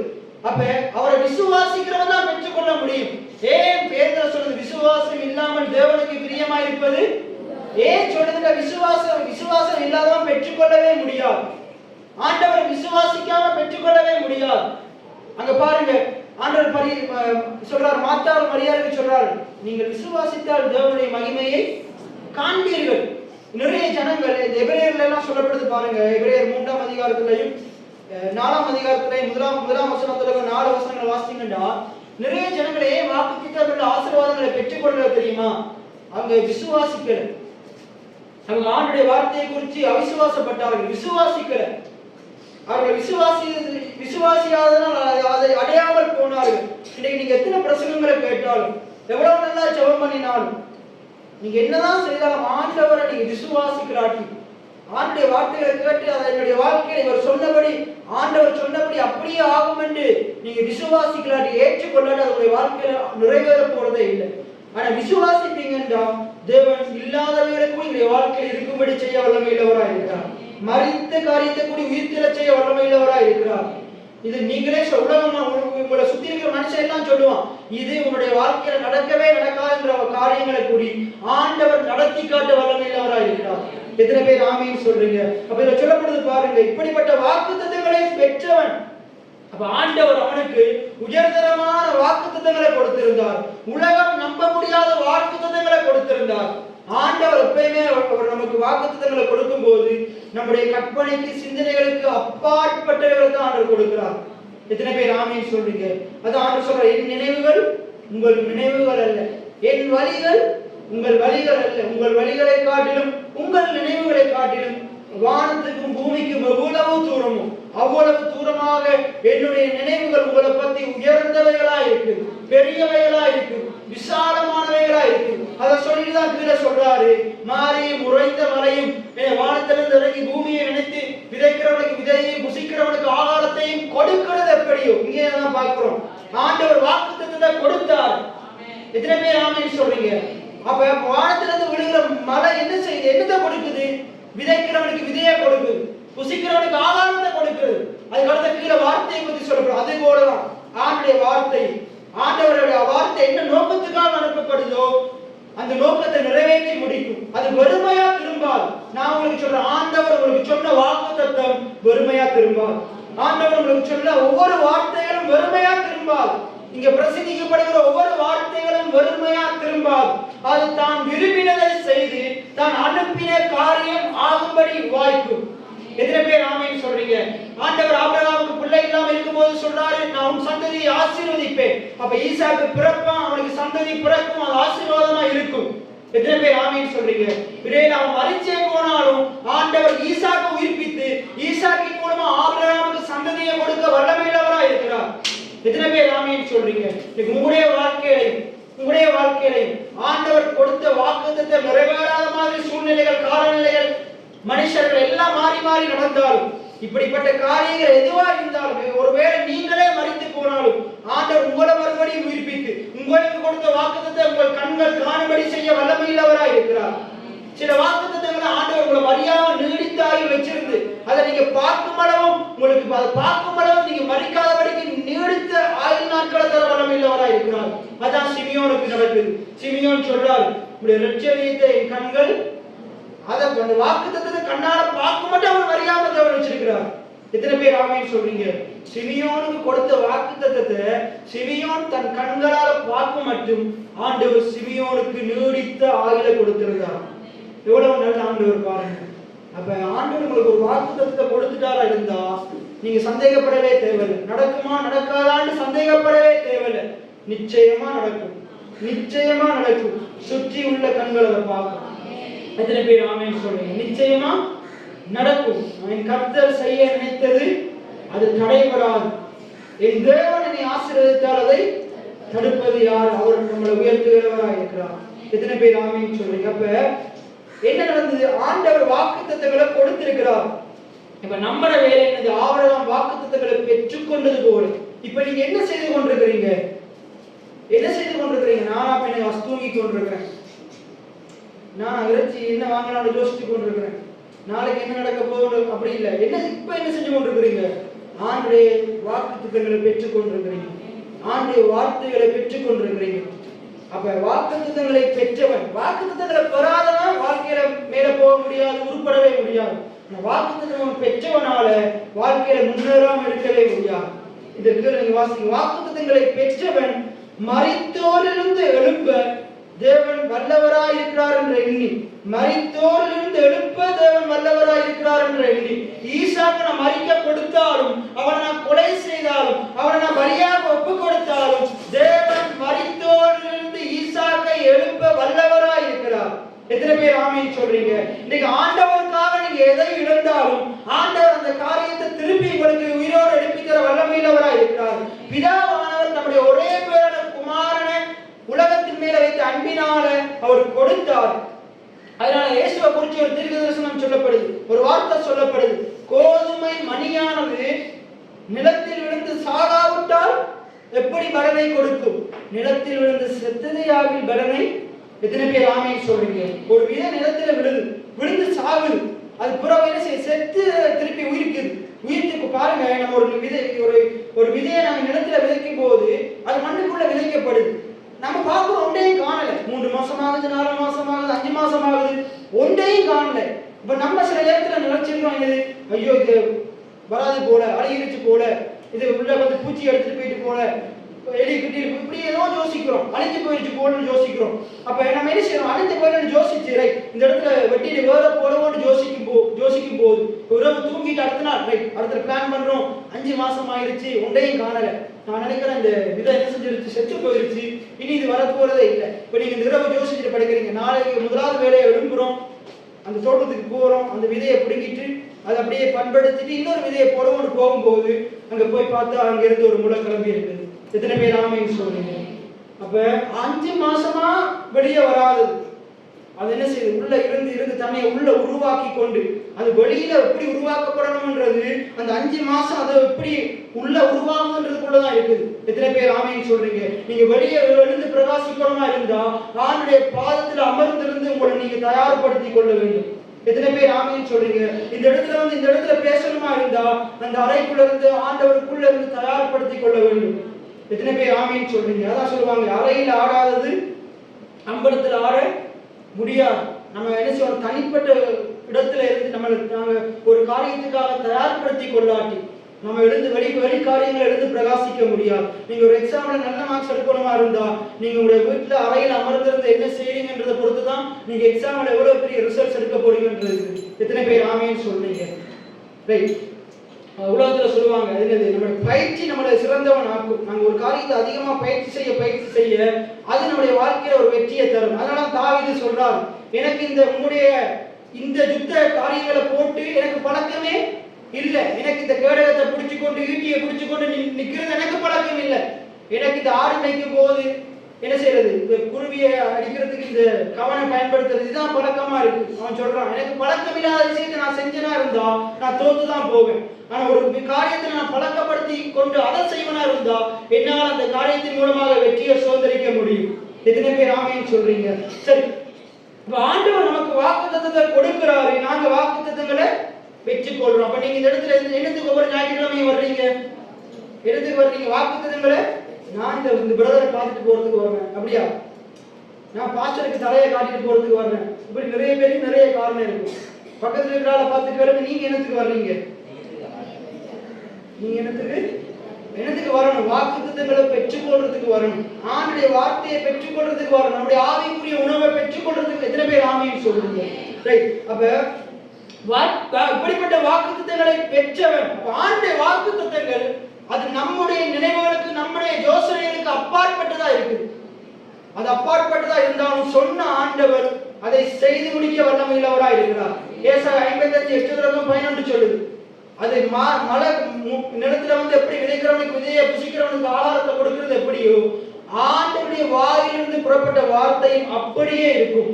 ஆண்டுடைய வார்த்தை ஆண்டவர் என்ன விருப்பத்தோட பேசினாரோ அந்த விருப்பத்தை உங்களுடைய வாழ்க்கையில நிறைவேற்றும். ஆண்டவர் ஈசாக்கு ஆபிரகாமை பார்த்து ஒரு வாக்குத்தத்தத்தை கொடுக்கிறார், ஒரு வார்த்தையை கொடுக்கிறார். என்ன வார்த்தையை கொடுக்கிறாரு? நான் உன் சந்ததியை ஆசீர்வதிப்பேன், நான் உன்னை ஆசீர்வதிப்பேன், உன் சந்ததியை பெருக பண்ணுவேன் சொல்றாரு. சொல்லும் போது ஆபிரகாமுக்கு ஒன்றுமே இல்லை. சாராளுடைய கற்பம் செத்து போயிருக்குது. ஆபிரகாம் கிழவனா இருக்கிறான், நடக்க முடியாத காரியம். ஆனா ஆபிரகாம் நடக்கும் என்று விசுவாசிக்கிறான். எத்தனை பேர் ஆமீன் சொல்றீங்க? வாக்குத்தத்தம் பண்ணினவர் உண்மையுள்ளவரா இருக்கிறார், வல்லமையுள்ளவரா இருக்கிறார், அதை அவர் நிறைவேற்ற வல்லவரா இருக்கிறார்.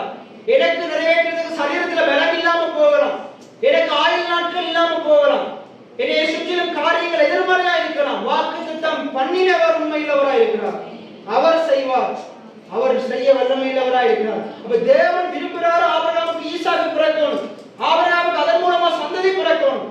தேவன் விரும்பாதவர்களை பேசுகிற தெய்வம் அல்ல, அவர் ஒவ்வொரு காரியத்தையும் விரும்பி பேசுறார். எத்தனை பேர் ஆமீன் சொல்றீங்க? அப்ப விரும்பி பேசுறாரு. எல்லாம் திருப்பி கொள்ளுங்க. ஏசாயா 55:8 வாசிங்க. ஏசாயா 55:8 என் நினைவுகள் உங்கள் நினைவுகள் அல்ல. ரைட், வாசிங்க. பூமியை பார்க்கிலும் வானங்கள் எப்படி உயர்ந்திருக்கிறதோ அப்படியே உங்கள் வழிகளை பார்க்கிலும் என் வழிகளும் உங்கள் நினைவுகளை பார்க்கிலும் என் நினைவுகளும் உயர்ந்திருக்கிறது. மாறின் உறைந்த மழை வானத்திலிருந்து இறங்கி அவ்விடத்திற்கு திரும்பாமல் பூமியை நனைத்து அதில் முளை கிளம்பி விளையும்படி செய்து விதைக்கிறவனுக்கு விதையையும் புசிக்கிறவனுக்கு ஆகாரத்தையும் கொடுக்கிறது எப்படியோ அப்படியே என் வாயிலிருந்து புறப்படும் வசனமும் இருக்கும். தேவன் சொல்றார் பாருங்க, என் வாயிலிருந்து புறப்படும் வசனமும் அப்படியே இருக்கும். எப்படி இருக்கும்? அது வெறுமையா திரும்பாது. எல்லாம் சொல்லுங்க, தேவனுடைய வார்த்தை வெறுமையா திரும்பாது. எல்லாம் சொல்லுங்க, தேவனுடைய வார்த்தை வெறுமையா திரும்பாது, வெறுமையா திரும்பாது, வெறுமையா திரும்பாது. நம்ம பேசுகிற வார்த்தைகள் வெறுமையா திரும்பலாம், ஆனா தேவன் பேசுகிற வார்த்தைகள் வெறுமையா திரும்பாது. அப்ப உங்களோட வாயில தேவனுடைய வார்த்தையை வச்சு பேசினா வெறுமையா திரும்புமா? திரும்பாதா? வெறுமையா திரும்பாது. தேவனுடைய வார்த்தையை உங்களோட வாயில வச்சு என்னத்தை பேசணும்? என்னை பலப்படுத்துகிற கிறிஸ்துவினாலே எல்லாவற்றையும் செய்ய எனக்கு பலன் உண்டு. அப்ப அந்த வார்த்தை உங்களுக்கு பலனை கொண்டு வரும். எத்தனை பேர் ஆமீன் சொல்றீங்க? கர்த்தருடைய அந்த நீங்க வார்த்தை வாக்குத்தத்தங்கள்லாம் நமக்கு தெரியும். அதாவது என் தேவன் தம்முடைய மகிமையை ஐஸ்வரியத்தின்படி என் குறைவுகளை எல்லாம் கிறிஸ்துவுக்களை மகிமையிலே நிறைவாக்குவார்னு பேசுறீங்களா இருந்தா உங்களுடைய வாழ்க்கையில் அந்த வார்த்தை நிறைவா கொண்டு வரும். எத்தனை பேர் ஆமீன் சொல்றீங்க? நான் முற்றிலும் ஜெயம் கொள்ளுகிறவனா இருக்கிறேன். நீங்க பேசுறீங்களா இருந்தா உங்களுடைய வாழ்க்கையில் அந்த வார்த்தை வெற்றியை கொண்டு வரும். எத்தனை பேர் ஆமீன் சொல்றீங்க? நான் செய்வதெல்லாம் வாய்க்கும். இது எங்க இருக்குது? ஆண்டவருடைய வார்த்தையில இருக்குது. அப்ப அதை நீங்க எடுத்து பேசுறீங்கன்றா அந்த வார்த்தை உங்களை நீங்க செய்கிற காரியங்களை வாய்க்க செய்யும். எத்தனை பேர் ஆமீன் சொல்றீங்க? ஆண்டவரின் கையின் பிரயாசங்களை ஆசீர்வதிப்பார். சொல்லி பாருங்க, ஆண்டவர் ஆசீர்வதிப்பார். உன் களஞ்சியங்கள் பூரணமாய் நிரம்பும், என் களஞ்சியங்கள் பூரணமாய் நிரம்பும் என்று சொல்லி பாருங்க, அது அப்படியே உடைய வாழ்க்கையில் ஆகும். உன் மாபிசைக்கிற தொட்டி ஆசீர்வதிக்கப்பட்டிருக்கும். ஆசீர்வதிக்கப்பட்டிருக்கும். எத்தனை பேர் ஆமென் சொல்றீங்க? ஆண்டுடைய வார்த்தை வெறுமையா திரும்பாது. பக்கத்துல கால பார்த்து சொல்லுங்க, ஆண்டுடைய வார்த்தை வெறுமையா திரும்பாது. இன்னைக்கு நீங்க கேட்கிற பிரசங்கம் வெறுமையா திரும்பாது. எத்தனை பேர் ஆமென் சொல்றீங்க? ரெண்டாவது சொல்லப்படுது பாருங்க, வெறுமையா திரும்பாது, அது விரும்புகிறதை செய்யுமா. இப்ப தேவன் பேசும்போது என்னத்தோட பேசுறாரு? விருப்பத்தோட பேசுறார். என்னத்தோட பேசுறாரு? விருப்பத்தோட பேசுறார். அந்த விருப்பத்தோடு பேசுகிற காரியம் அது அப்படியே நடக்கும்.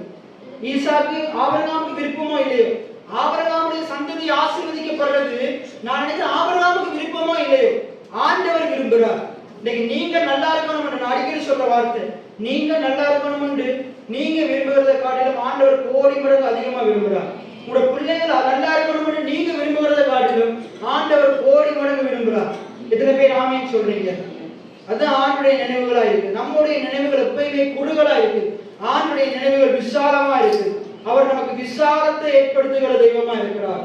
அப்ப இத பாருங்க, விரும்புகிறதை செய்து, விரும்புகிறதை செய்து நான் அனுப்பின காரியம் ஆகும்படி வாய்க்கும். ஆண்டவர் அந்த வார்த்தையை அனுப்புறார்.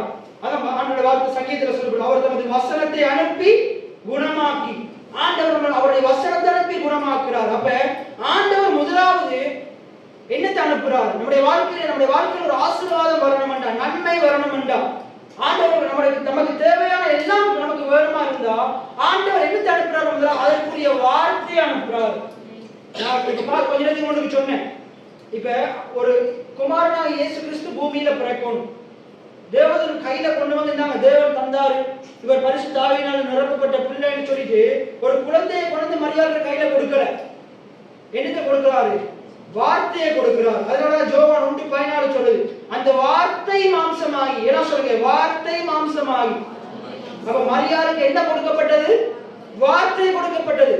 வார்த்தை மரியாதைக்கு கொடுக்கப்பட்டது. மரியாதை என்ன செய்தார்? விசுவாசித்து பெற்றுக்கொண்டார். எப்படி விசுவாசித்து பெற்றுக்கொண்டார்? உம்முடைய வார்த்தையின்படி எனக்காக கடவுள். அவர் என்ன செய்தார்? தேவதூதன் பேசின வார்த்தையை தேவதூதனுடைய வார்த்தையை ஏற்றுக்கொள்ளல. தேவதூதன் பேசின வார்த்தை தேவனுடைய வார்த்தையை ஏற்றுக்கொண்டார். எத்தனை பேர் ஆமீன் சொல்றீங்க? தேவதூதன் பேசின வார்த்தை யாருடைய வார்த்தை? அதான் பவுல் சொல்றாரு கலாத்தியர் 1:1 இது மனுஷனாலும் அல்ல, மனுஷன் மூலமாயும் அல்ல. இன்றைக்கு பேசிக் கொண்டிருக்கிற வார்த்தைகள் என்னுடைய வார்த்தைகள் அல்ல, இது தேவனுடைய வார்த்தையா இருக்குது. என்னுடைய வார்த்தைகள் அனுப்பின காரியமாகும்படி இல்லை, தேவனுடைய வார்த்தைகள் அனுப்பின காரியமாகும்படி வாய்க்கும். எத்தனை பேர் ஆமீன் சொல்றீங்க? நாம் பண்ணுகிற ஒவ்வொரு பிரசங்கங்களும் அது தேவனிடத்திலிருந்து வருமா இருந்தா அது நிச்சயமா அது அப்படியே உங்களுடைய வாழ்க்கையில நிறைவேறும். எத்தனை பேர் ஆமீன் சொல்றீங்க? ரைட். அப்ப நாங்க சரியாக அவதானிச்சு கொள்ளணும். ஆண்டவர் எந்த காரியத்தை பேசினாலும் அது அப்படியே ஆகும். எத்தனை பேர் ஆமீன் சொல்றீங்க? ரைட். இப்ப நம்ம திருப்பி எபிரேயருக்கு வருவோம். எபிரேயர் 11வது அதிகாரத்துக்கு வருவோம். அங்க பாருங்க, ஈசாக்கினுடைய சம்பவத்தின் மூலமாக நாங்க கல்வாரி சிலுவையை நாங்க பார்க்க போகிறோம். அங்க தகப்பனாகிய ஆபிரகாம் தேவனுக்கு அடையாளமா இருக்கிறார், தேவனுக்கு நிழலாட்டமா இருக்கிறார். அங்க ஈசாக்கு ஆபிரகாமுடைய ஒரே பேரான குமாரன், நேச குமாரன். அவர் யாரா இருக்கிறாரு? குமாரனாகிய இயேசு கிறிஸ்துவுக்கு அடையாளமா இருக்கிறார். குமாரனாகிய இயேசு கிறிஸ்துவுக்கு அடையாளமா இருக்கிறார். அப்ப இங்க என்ன நடக்குது பாருங்க. ஈசாக்கினிடத்தில் உன் சந்ததி விளங்கும் என்று அவனோட சொல்லப்பட்டிருந்தது. இப்படிப்பட்ட வாக்குத்தத்தங்களை பெற்றவன் மரித்தோரிலிருந்து எழும்ப தேவன் வல்லவராயிருக்கிறார் என்று எண்ணி தனக்கு ஒரே பரானவனையே பலியாக ஒப்பு கொடுத்தான். அப்ப இப்படிப்பட்ட விசுவாசம் இருக்கிறவன் தேவனுக்காக எதையும் கொடுப்பான். எத்தனை பேர் ஆமீன் சொல்றீங்க? யாக்கோபுக்கு யோசேப்பின் மேல, யாக்கோபு முதல் வயதா இருக்கும் போது யோசேப்பு பிறந்ததுனால யாக்கோபுக்கு யோசேப்பின் மேல மற்ற 10 சகோதரரை விட அதிகமான நேசம், அதிகமான அன்பு. இதன் நிமித்தமாக என்ன செய்தாரு? யோசேப்புக்கு யாக்கோபு பல வர்ணமான அங்கியை கொடுத்தார். எத்தனை பேர் ஆமீன் சொல்றீங்க? பல வர்ணமான அங்கியை கொடுத்தார். இன்றைக்கு ஆண்டவர் நம்ம பிரியமா இருக்கிறபடினால அவருடைய நீதியின் வஸ்திரத்தை கொடுத்திருக்கிறார். பாவிகளாகிய நமக்கு நீதிமான் என்ற ஸ்தானத்தை கொடுத்திருக்கிறார். அவருடைய நீதியை கொடுத்து நம்மளை நீதிமானா மாற்றி இருக்கிறார். 1 கொரிந்தியர் 2ஆம் அதிகாரம் 1 கொரிந்தியர் 5ஆம் அதிகாரம் 26வது வசனம் சொல்லுது. 1 கொரிந்தியர் 5:22 வாசிங்க. 5ஆம் அதிகாரம் 26வது வசனம்.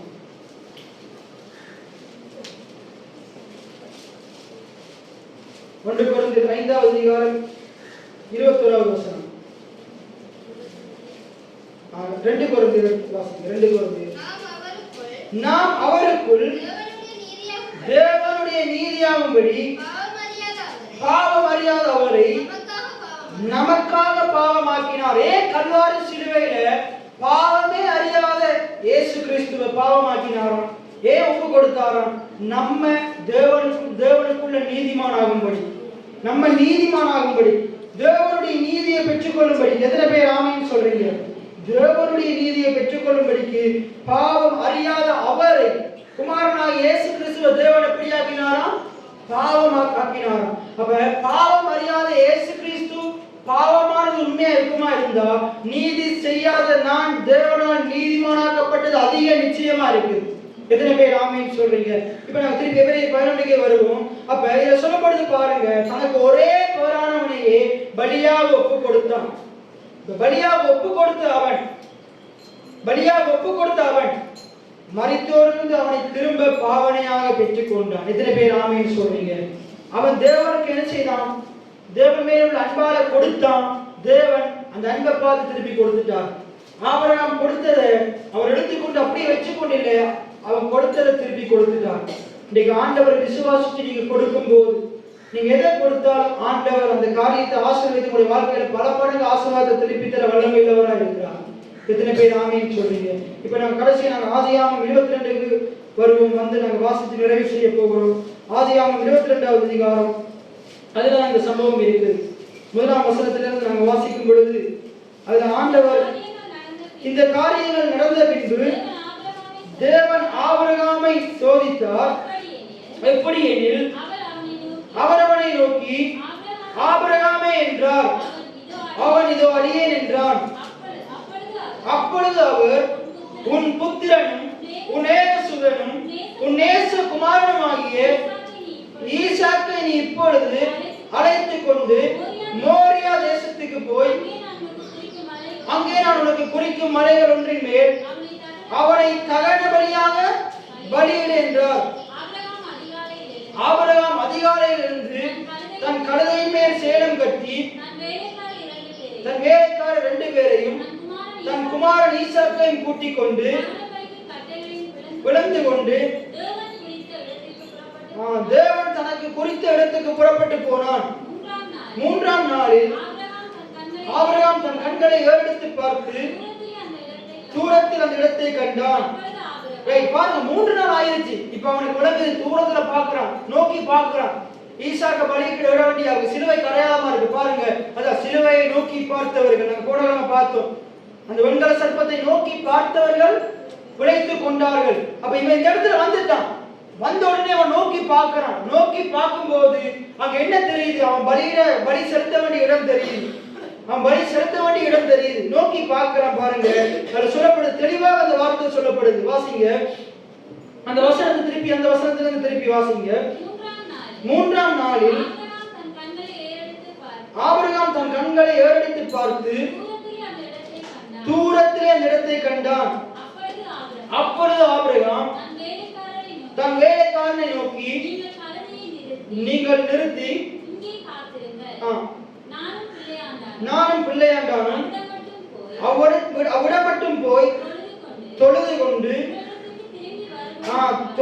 உங்களிடத்தில் திரும்பி வருவேன் என்றான். அப்படியே இருக்குது. திரும்பி, அதான் விசுவாசம். நான் மட்டும் போயிட்டு, ஆண்டவர் என்ன சொன்னாரு? போயிட்டு பலி கொண்டு சொன்னார். ஆனா அவன் என்னத்தை பார்த்தான் தெரியுமா? இப்ப நம்ம கொஞ்ச நேரத்துக்கு முன்னாடி பார்த்தோம் தானே, ஆபிரகாம் என்ன செஞ்சான? நோக்கி என்ன செய்தான்? அந்த வசனத்தை வாசிங்க. 3 நாள் பின்பு 3ஆம் நாளில் என்ன சொல்ற? ஆபிரகாம் தன் கண்களை ஏறெடுத்து பார்த்து தூரத்திலே அந்த இடத்தை கண்டான். ஆபிரகாம் தூரத்திலே ஏறெடுத்து பார்த்தானா? தூரத்துல அந்த இடத்தை கண்டான். இப்ப அவன் ஏறெடுத்து பார்க்கும் போது நான் நினைக்கிறேன், மாம்ச கண்கள்ல அங்க முள்ளுல சிக்கி இருக்கிற ஆடு தெரிஞ்சிருக்காது. ஆனா விசுவாச கண்கள்ல அவனுக்கு அந்த ஆடு தெரிஞ்சிருக்கும். என்னுடைய வாக்குத்தத்தத்தின் புத்திரனாகிய இந்த ஈசாக்க பிழைக்கும்படிக்கு ஆண்டவர் ஒரு ஆட்டை நான் போகமுன்னுக்கே மலைக்கு அனுப்பிட்டார். இதுதான் விசுவாசம். கண்ட பிறகு விசுவாசிக்கிறது விசுவாசம் அல்ல. அதனாலதான் அவன் தைரியமா சொல்றான். எப்படி சொல்றான் பாருங்க, நாங்க 2 பேரும் போவோம், திருப்பி வருவோம். அப்ப எப்படி பலி கொடுப்ப? அங்க ஆடு இருக்குது. எத்தனை பேர் ஆமீன் சொல்றீங்க? நாங்க 2 பேரும் போவோம் திரும்பி. அப்ப பலி கொடுக்கிறதுக்கு கட்டையை கொண்டு போறிய, கட்டையை வச்சுட்டு போ. பிள்ளைய பலி கொடுக்கலையா? தொழுது கொள்ள தானே போற, போய் தொழுது கொண்டு வா. இல்ல இல்ல, கட்டையும் தேவை. இந்த ஆட்டை பலி கொடுக்கிறதுக்கு கட்டை தேவை. பிள்ளையும் நானும் திருப்பி வந்துருவோம். இதான் விசுவாசம். எத்தனை பேர் ஆமீன் சொல்றீங்க? எத்தனை பேர் ஆமீன் சொல்றீங்க? அப்ப எப்படிப்பட்ட விசுவாசம் பாருங்க. அவன் என்ன செய்யறான்? விசுவாச கண்களை திறந்து பார்க்கிறான். அதனால வேதம் சொல்றது, எழுதி இருக்கிறபடி தேவன் தம்மில் அன்பு கூறுகிறவர்களுக்கு ஆயத்தம் பண்ணினவைகளை கண்கள் காணவும் இல்லை. ஆபிரகாமோட கண்கள் கண்டது. எத்தனை பேர் சொல்றீங்க ஆமீன் சொல்றீங்க? அவனுடைய விசுவாச கண்கள் முதலாவது கண்டது. அவனுடைய காதுகள் ஆண்டுடைய வாக்குத்தத்தங்களை கேட்டது. அவனுடைய இருதயத்தில் ஆண்டவரை குறித்த உயர்தரமான எண்ணங்கள் இருந்தது. ஆண்டவர் அவன் விசுவாசித்தான், அது அவனுக்கு நீதியாக எண்ணப்பட்டது. எத்தனை பேர் ஆமீன் சொல்றீங்க? இப்ப அவன் எடுத்து பார்க்கும் போது அவன் விசுவாச கண்கள்ல பார்த்துட்டான், ஆண்டவர் இவனை கொல்றதுக்கு அனுமதிக்க மாட்டாரு. அப்படியே கொல்றதுக்கு அனுமதிச்சாலும் நான் அவனை கொன்றே போட்டாலும் ஆண்டவர் இவனை மரித்தோடு உயிர்த்தெழுந்து தர வல்லமையுள்ளவரா இருக்கிறார். எத்தனை பேர் ஆமீன் சொல்றீங்க? நான் நினைக்கிறேன், அவர் எடுத்து பார்க்கும் போது எனக்காக, என்னுடைய மகனுக்காக பலியிட வேண்டிய ஆட்டுக்கடாவை ஆண்டவர் ஆயத்தப்படுத்தி வைத்திருக்கிறார். அதே போல உங்களுக்காகவும் எனக்காகவும் பலியிடப்பட வேண்டிய ஆட்டுக்குட்டியானவராகிய இயேசு கிறிஸ்துவை நம்மள உண்டாக்க முன்னுக்கு இல்ல, ஆதாமேவால உண்டாக்க முன்னுக்கு இல்ல, மிருகங்களை பறவைகளை உண்டாக்குறதுக்கு முன்னுக்கு இல்ல, வானத்தையும் பூமியையும் உண்டாக்குறதுக்கு முன்னுக்கு ஆண்டவர் ஆயத்தம் பண்ணி வைத்து விட்டார். எத்தனை பேர் ஆமீன் சொல்றீங்க? உலக தோற்றத்துக்கு முன்னுக்கு அடிக்கப்பட்ட ஆட்டுக்குட்டியாகிய இயேசு கிறிஸ்து நமக்காக இந்த உலகத்துக்குள்ள வந்து பிதாவின் திட்டத்தின் சித்தத்தின் அடிப்படையில் பலியிடப்பட்டிருக்கிறார். இதன் மூலமாக நமக்கு மீட்பை தந்திருக்கிறார், பாவ மன்னிப்பை தந்திருக்கிறார், பாவத்திலிருந்து விடுதலையை தந்திருக்கிறார். எத்தனை பேர் ஆமீன் சொல்றீங்க? எத்தனை பேர் விசுவாசிக்கிறீங்க? இப்ப நான் உங்களுக்கு சொல்றேன், நீங்க இப்ப என்ன செய்யுங்க? கண்களால பார்க்க முடியலாட்டியும், அதான் தோமாக்கு ஆண்டவர் சொல்றார், நீ கண்டதினால் விசுவாசித்தார், காணாதிருந்த விசுவாசிக்கிறவர்கள். எத்தனை பேர் ஆமீன் சொல்றீங்க? எத்தனை பேர் விசுவாசிக்கிறீங்க? எத்தனை பேர் விசுவாசிக்கிறீங்க? ஆண்டவரை நோக்கி பார்த்தீங்கன்னா உங்களுடைய வாழ்க்கையில பிழைக்க முடியாத நிலைமையில் இருக்கிற எல்லா சூழ்நிலைகளில் இருந்தும் உங்களுக்கு ஆண்டவர் பிழைப்பை உண்டு பண்ணுவார், விடுதலையை உண்டு பண்ணுவார், ரட்சிப்பை உண்டு பண்ணுவார். ஆபிரகாம் நோக்கி பார்க்கிறான், கல்வாரி சிலுவையை நோக்கி பார்க்கிறான். ஆபிரகாம் தூரத்திலே பார்க்கிறான். நம்ம எபிரேயர்ல பார்த்தோம், தூரத்திலே அடையாளம் போனால் தூரத்துல கண்டு விசுவாசித்தாங்களாம். இதுதான் சொல்லப்படுது. ஆபிரகாம் நம்ம தூரத்துல, இப்ப இன்னொரு காரியத்தை சொல்றேன், ஆபிரகாம் விசுவாச கண்களினால வெறுமனே அங்க இருந்து ஆட்டுக்கடாவை பார்க்கல, இயேசு கிறிஸ்துவை பார்க்கிறான். எத்தனை பேர் ஆமீன் சொல்றீங்க? அவனுக்காக எதிர்காலத்துல வந்து பலியிட போகிற இயேசு கிறிஸ்துவை பார்க்கிறான். அப்ப இயேசு கிறிஸ்து உலகத்துக்குள்ள வரணுமா இருந்தா இந்த ஈசாக்கு உயிரோடு இருக்கணும். எத்தனை பேர் ஆமீன் சொல்றீங்க? நான் சொல்றது எத்தனை பேருக்கு உலகத்தோ தெரியல. இயேசு கிறிஸ்து இந்த உலகத்துல வரணுமா இருந்தா ஈசாக்கு உயிரோடு இருக்கணும். நீங்க மத்தேயு 1ஆம் அதிகாரத்தை வாசிக்கும் போது ஆபிரகாமின் குமாரனும் அங்க அப்படியே வருது பாருங்க. அங்க ஆபிரகாம் தாவீதெல்லாம் வருது. அப்ப ஆபிரகாம் ஈசாக்கு உயிரோடு இருக்கு, ஆபிரகாம் உயிரோடு இருக்கணும், ஈசாக்கு உயிரோடு இருக்கணும், யாக்கோபு, இவங்களோட சந்ததி இப்படித்தான் வரணும், வேற விதத்துல வர முடியாது. ரட்சிப்பு யூதர் வழியாக வருகிறது. எத்தனை பேர் ஆமீன் சொல்றீங்க? அப்ப ஆண்டவர் ஏதோ ஒரு நோக்கத்துக்காக, திட்டத்துக்காக, நிழலாட்டமாக அங்க ஆபிரகாமுக்கு காண்பிக்கிறார். இப்ப ஆபிரகாமுக்கு சொல்றார், நீ என் மேல் எவ்வளவு அன்பு வச்சிருக்கிற, அந்த ஆண்டவர் அந்த பிள்ளையாண்டான் மேல் கையை போடாதே. அங்கிருந்து வாசிங்க, 11 இருந்து வாசிங்க, 11வது வசனத்துல. அப்பொழுது கர்த்தருடைய தூதனானவர் வானத்திலிருந்து ஆபிரகாமே ஆபிரகாமே என்று கூப்பிட்டார். அவன் இதோ அடியேன் என்றார். இப்ப இந்த வசனத்துல ஆபிரகாமோட பேசுறது யாரு? இந்த வசனத்துல ஆபிரகாமோட பேசுறது யாரு? கர்த்தருடைய தூதனானவர் என்று பைபிள்ல வரும்போது நான் இயேசுவை குறித்து தான் சொல்லப்படுது. எத்தனை பேர் ஆமீன் சொல்றீங்க? அப்ப இந்த இடத்துல இயேசுவே ஆபிரகாமோட பேசுறார். எத்தனை பேர் ஆமீன் சொல்றீங்க? ஆபிரகாமே ஆபிரகாமே என்று கூப்பிட்டார். அவன் இதோ அடியேன் என்றான். அப்பொழுது அவர் வாசிங்க, பிள்ளையாண்டான் மேல் கையை போடாதே, அவனுக்கு ஒன்றும் செய்யாதே, நீ அவனை உன் புத்திரன் என்றும் உன் ஏக சுதன் என்றும் பாராமல் எனக்காக ஒப்பு கொடுத்தபடியினால் நீ தேவனுக்கு பயப்படுகிறவன் என்று இப்பொழுது அறிந்திருக்கிறேன் என்றார். ஆபிரகாம் தன் கண்களை ஏறெடுத்து பார்க்கும் போது, இப்ப பாருங்க, முதலாவது சொன்னேன் நானே, முதல் அவன் விசுவாச கண்களால ஏறெடுத்து பார்த்தான். மலைக்கு கீழே இருந்து, மோரியா மலைக்கு கீழே இருந்து விசுவாச கண்களால பார்த்தான். இப்ப சரீர கண்களால பார்க்கிறான். கடந்த நாட்கள் நான் அதிகமா பேசி இருக்கிறேன். நீங்க முதலாவது உங்களுடைய விசுவாச கண்களால பார்க்கிறது எல்லாவற்றையும் ஆண்டவருடைய சரீர பிரகாரமான கண்கள் பார்க்கும்படிக்கு செய்வார். எத்தனை பேர் ஆமீன் சொல்றீங்க? எல்லாம் சொல்லுங்க. நான் விசுவாச கண்களினால பார்த்தா சரீர கண்களால பார்ப்பேன். விசுவாச கண்களால பார்த்தா சரீர கண்களால பார்ப்பேன். எத்தனை பேர் ஆமீன் சொல்றீங்க? அங்க ஆபிரகாம் விசுவாச கண்களால பார்த்தா மலைக்கு கீழே இருந்து இப்ப சரீர கண்களால பார்க்கிறோம். இதான் பாருங்க, இதான் விசுவாசமா இருக்குது. விசுவாசம் என்ன செய்யும்? விசுவாசிக்கிற காரியங்களை நம்முடைய வாழ்க்கையில கொண்டு வரும். எத்தனை பேர் ஆமீன் சொல்றீங்க?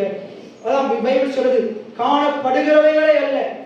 ஆபிரகாமுக்கு ஒருவேளை கண்களால இந்த கண்ணால என்ன செய்ய முடியல, அங்க முன்னில சிக்கிற ஆட்டை மலைக்கு கீழே இருந்து பார்க்க முடியல, மலைக்கு கீழே இருந்து பார்க்க முடியல. ஆனா அவன் என்ன செய்தான்? காணப்படாத தெய்வத்தை நோக்கி பார்த்தான். அதனால அந்த காணப்படாத தெய்வமே வந்து பேசுறார், இயேசுவே வந்து பேசுறார். ஆபிரகாமே பிள்ளையாண்டான் மேல் கையை போடாது. இங்க சொல்றாரு பாருங்க, ஆபிரகாம் திருப்பி கண்களை எடுத்து பார்க்கிறான். இப்ப பார்க்கும்போது அவன் அங்க மலைக்கு கீழே இருந்து கொண்டு பார்த்த முள்ளுக்குள்ள சிக்கி இருந்த அதே ஆட்டை, விசுவாச கண்களால பார்த்த அதே ஆட்டை இப்ப சரீர கண்களால பார்க்கணும். கடந்த நாட்கள் உங்க எல்லாருக்கும் எத்தனை பேருக்கு ஞாபகம் இருக்கோ தெரியல, நான் உங்களுக்கு சொல்லியிருந்தேன். இன்னைக்கு நீங்க கார்ட்டூன் பாக்குறீங்க, டிஸ்னின்ற சேனல்ல கார்ட்டூன் பாக்குறீங்க. அந்த டிஸ்னி என்ற சேனல், அந்த கார்ட்டூனை உருவாக்கின அந்த நிறுவனர் வந்து கிட்டத்தட்ட ஒரு 50 நூற்றாண்டுகளுக்கு முன்பு 50 ஆண்டுகளுக்கு முன்பதாக வாழ்ந்து கொண்டிருந்தார். அப்ப அவருக்கு அந்த கார்ட்டூன் டிவியை உருவாக்கணும்ன்றது கனவா இருந்துச்சாம். ஆனா கையில பணம் இல்லை, அவ்வளவு வசதி இல்லை. அவரோட பிள்ளைகள் இருக்கிறாங்க, அவருடைய மனைவி இருக்கிறாங்க, சரியான கஷ்டம். ஆனா அவர் கனவு கண்டார், அவர் சொப்பனம், அவர் என்ன திட்டம் போடுறார், இப்படி ஒரு உலகத்தை நான் உண்டாக்கணும், இப்படி பிள்ளைகள் எல்லாம் பார்க்கும்படிக்கு நான் ஒரு காரியத்தை உண்டாக்கணும். அவர் ஒரு சேர்ச்சுக்கு போற நபரா இருந்தார். அப்ப ஆண்டுடைய வார்த்தைகள் மூலமாக அவருக்கு என்ன செய்தது? இந்த சிந்தனைகள், சிந்திக்கிற ஆற்றல், அதை குறித்து அவர் விசாலமா சிந்திச்சார். ஆண்டவர் எனக்கு இப்படிப்பட்ட காரியங்களை தருவார்னு விசுவாசிச்சார். ஆனா அந்த அவர் விசுவாசித்த காரியங்கள் அவர் என்ன செய்தார்? அதுக்குரிய சில காரியங்களை சேர்த்து வச்சார். ஆனா பூர்ணமா அதை செய்து முடிக்க முடியல. அப்ப கடந்த நாட்கள்ல ஒரு மீட்டிங் ஒன்று நடந்தது. அந்த டிவி சேனலை ஓபன் பண்ணும்போது, டிஸ்னி என்ற இடத்தை ஓபன் பண்ணும்போது அவர் என்ன செய்தார்? அவரோட மனைவி என்ன செய்தாங்க? அந்த இடத்துல அவரோடு கூட இருந்து அதை ஆங்கர் பண்றாள், அந்த நிகழ்ச்சியை தொகுத்து கொண்டிருக்கிறாள் வந்து அந்த டிஸ்னி என்ற ஆளுடைய மனைவியிட்ட கேட்டாங்கன்னா, என்ன கேட்டாங்கன்னா, இந்த உங்களுடைய கணவன் வந்து இதை கட்டுறதுக்கு எவ்வளவோ பிரயாசப்பட்டார், இந்த சேனலை துவங்குறதுக்கு இந்த எவ்வளவு 1000 ஏக்கர்ல இருக்கிற இந்த நிலத்தை துவங்கி இங்க இருக்கிற பில்டிங் எல்லாம் கட்டுறதுக்கு, இங்க இருக்கிற கம்ப்யூட்டர் எல்லாம் வாங்குறதுக்கு, இங்க நிறைய பேரை வேலைக்கு வச்சு வேலை வாங்கி இந்த கார்ட்டூனை உலகங்களுக்கு கொண்டு போறதுக்கு நிறைய பிரயாசப்பட்டிருப்பாருன்னு அவனோட மனைவிட்டு பிரயாசப்பட்டிருப்பாருன்னு. ஆனா அவரால் தான் பாவம் பார்க்கவே முடியல. என்ன சொன்னாங்கன்னா, அவரால் தான், அவர் நினைச்சாரு, சிந்திச்சாரு, திட்டம் போட்டாரு, திட்டம் போடுறது என்ன செய்ய முடியல, பார்க்க முடியல. அப்ப அவனோட மனைவி சிரிச்சு கொண்டு சொன்னாங்கன்னா, நம்ம பார்க்கறதுக்கு முன்னே அவர் பார்த்துட்டார். எத்தனை பேர் ஆமீன் சொல்றீங்க? நம்ம பார்க்கறதுக்கு முன்னே அவர் பார்த்ததால தான் நம்ம இன்னைக்கு பார்க்கிறோம். அவர் பார்த்ததால தான் நம்ம இன்னைக்கு, அவர் அன்றைக்கு இங்க அவருடைய சிந்தனைக்குள்ள வந்திருக்கலாட்டி இன்றைக்கு இந்த பூமிக்குள்ள இந்த காரியம் வந்து இருக்காது. எத்தனை பேருக்கு நான் சொல்றது விளங்குது? ஜோய்ஸ் மேயர் சொல்லுவாங்க, நம்முடைய மனது ஒரு போர்க்களமா. நம்முடைய மனது என்னது? போர்க்களம். நம்ம மனதில் சில காரியங்களை சிந்திச்சு கொண்டிருக்கிறோம், அது நிச்சயமா நம்முடைய வாழ்க்கையில் நிறைவேறும். அதான் பைபிள் சொல்லுது, நீதிமொழிகள் 23, ஒரு மனுஷனுடைய நினைவுகள் எப்படியோ அப்படியே அவன் இருக்கிறான். அதான் உலகத்துல சொல்லுவாங்க, எண்ணம் போல் வாழ்க்கை. நம்ம தேவனுடைய எண்ணங்களை நமக்குள்ள வச்சு அந்த எண்ணங்களின்படி நம்முடைய வாழ்க்கைகளை ஒழுங்கமைப்போமா இருந்தா, சிந்திப்போமா இருந்தா, நம்முடைய வாழ்க்கை தேவனுடைய எண்ணத்தின் அடிப்படையில உயர்தரமான வாழ்க்கையா மாறும். எத்தனை பேர் ஆமீன் சொல்றீங்க? அப்படியே நாங்கள் அனைவருமா எழுந்திருப்போம். இப்ப நாங்க தியானிச்ச வார்த்தையின்படி நாங்க அழகாக தியானித்தோம். நாங்க ஆண்டுடைய வார்த்தையை தியானிச்சோம். அதுல ஆபிரகாமுடைய வாழ்க்கை மூலமாக, அந்த மோரியா மலையின் சம்பவம் மூலமாக இயேசு கிறிஸ்துவை பார்த்தோம், கல்வாரி சிலுவையை பார்த்தோம். நாங்க போன கிழமையை பார்த்தோம், சர்ப்பமானது மோசையினால் வனாந்தரத்திலே உயர்த்தப்பட்டது போல, மனுஷகுமாரனும் அவரை விசுவாசிக்கிறவர்களுக்காக, அவரை விசுவாசிக்கிற உங்களுக்காக, எனக்காக அவர் உயர்த்தப்பட்டார். நமக்கு நித்திய ஜீவனை கொடுக்கும்படியாக அவர் உயர்த்தப்பட்டார். நமக்கு ஆக்கினை தீர்ப்பு வரக்கூடாதுன்றதுக்காக அவர் உயர்த்தப்பட்டார். நம்முடைய வாழ்க்கை உயர்தரமான வாழ்க்கையாக மாற வேண்டும்படியாக அவர் உயர்த்தப்பட்டார். அவரை நோக்கி பார்க்கிற பிள்ளைகள் பிழைத்துக் கொள்ளுவார்கள். இன்றைக்கு ஆண்டவர் இடத்துல இந்த சபையில் இருக்கிற ஜனங்களுக்கு சொல்லுகிற காரியம், இயேசுவை நோக்கி பாருங்கள். உடைய வாழ்க்கையின் சூழ்நிலைகள் எப்படிப்பட்டதா இருக்கலாம், இயேசுவை நோக்கி பாருங்கள். கல்வாரி சிலுவையை நோக்கி பாருங்கள். இந்த தவ காலத்திலும் ஏனைய மதங்கள் அனுசரிக்கிறது போல இதை ஏதோ ஒரு சடங்காச்சாரமாக, மத ரீதியான பாரம்பரிய ரீதியான காரியமாக அனுசரிக்க கூடாது. இதை நாங்கள் உண்மையாக இந்த காரியங்களை தியானிக்க வேண்டும். சரியான விசுவாசத்தோடு இந்த காரியங்களை நாங்கள் செய்ய வேண்டும். அப்படி நாங்கள் செய்யும் போது இன்றைக்கும் அவருடைய இரத்தம், அவருடைய சரீரம் நமக்காக பெரிய காரியங்களை செய்ய வல்லமையுள்ளதா இருக்கிறது, வல்லமையுள்ளதா இருக்கிறது. அந்த சிலுவையை நோக்கி பாருங்கள். அவரை நோக்கி பார்த்தவர்கள் பிரகாசம் அடைந்தார்கள், அவர்கள் முகங்கள் வெட்கப்பட்டு போவதில்லை என்ற வார்த்தை சொல்லுது. உமது முகம் நோக்கி பார்த்தவர்கள் வெட்கப்பட்டு போவதில்லை. உமது திருநாமம், உமது திருநாமம் அறிந்தவர்கள் கைவிடப்படுவதில்லை. உமது முகம், உமது முகம் நோக்கி பார்த்தவர்கள் வெட்கப்பட்டு போவதில்லை. உமது திருநாமம், உமது திருநாமம் அறிந்தவர்கள் கைவிடப்படுவதில்லை. நம்பினோடு கைவிடுவதில்லை. உம்மை தேடி வந்தோரை வெறுப்பதில்லை. நம்பினோடு கைவிடுவதில்லை. உம்மை தேடி வந்தோரை வெறுப்பதில்லை. உரைந்த ஆயிரம் என்று நீரவரையும் தள்ளுவதில்லை. உரைந்த ஆயிரம் என்று நீரவரையும் தள்ளுவதில்லை. ஒன்றுக்கு உதவாதோ ஒன்றுக்கு உதவாதோ என்று நீரவரையும் தள்ளுவதில்லை. ஒன்றுக்கு உதவாதோ என்று நீரவரையும் தள்ளுவதில்லை. மகாராஜா எங்கள் நேசா இரக்கத்தின் சிகரம் நீரே. மகாராஜா எங்கள் நேசா இரக்கத்தின் சிகரம் நீரே. நம்பினோரை வெறுப்பதில்லை. உம்மை தேடி வந்தோரை வெறுப்பதில்லை. நம்பினோரை கைவிடுவதில்லை. உம்மை தேடி வந்தோரை வெறுப்பதில்லை. நீரே எளியோரின் நம்பிக்கை நீரே.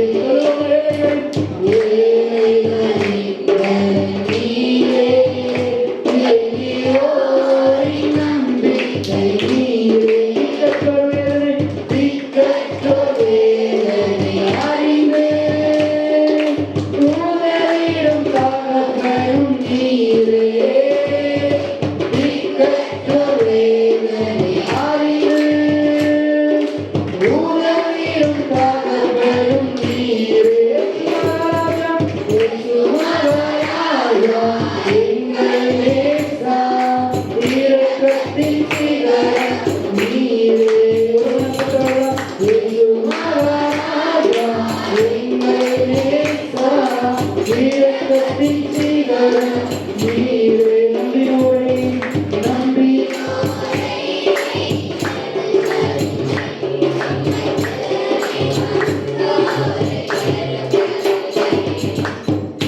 ஆபிரகாம் பற்றி நாங்கள் தங்கள் விசுவாசத்தினால ஆபிரகாம் தன்னுடைய பிள்ளையை அவர் 100 வயதில் பெற்றுக்கொண்டாலும் ஒரே சிவன் மறுபடி எனக்கு பலியிட சொல்ல அவன் போயிட்டு மனைவி கிட்ட கூட சொல்லாமல் போயிட்டு தன் பிள்ளையை பலியிட போகும்போது ஆண்டவர் எல்லாம் வைக்க பண்ணுவார் என்று அந்த மலையில ஏறி பிள்ளையை கட்டி அப்படியே கத்தி வாங்க போது அவனை கூப்பிட்டு எனக்கு பயந்ததுன்னு அவன் ஆசீர்வதி மனத்திரையில் போல் ஆட்கள் வாக்கு தந்து கொடுத்த ஆசை.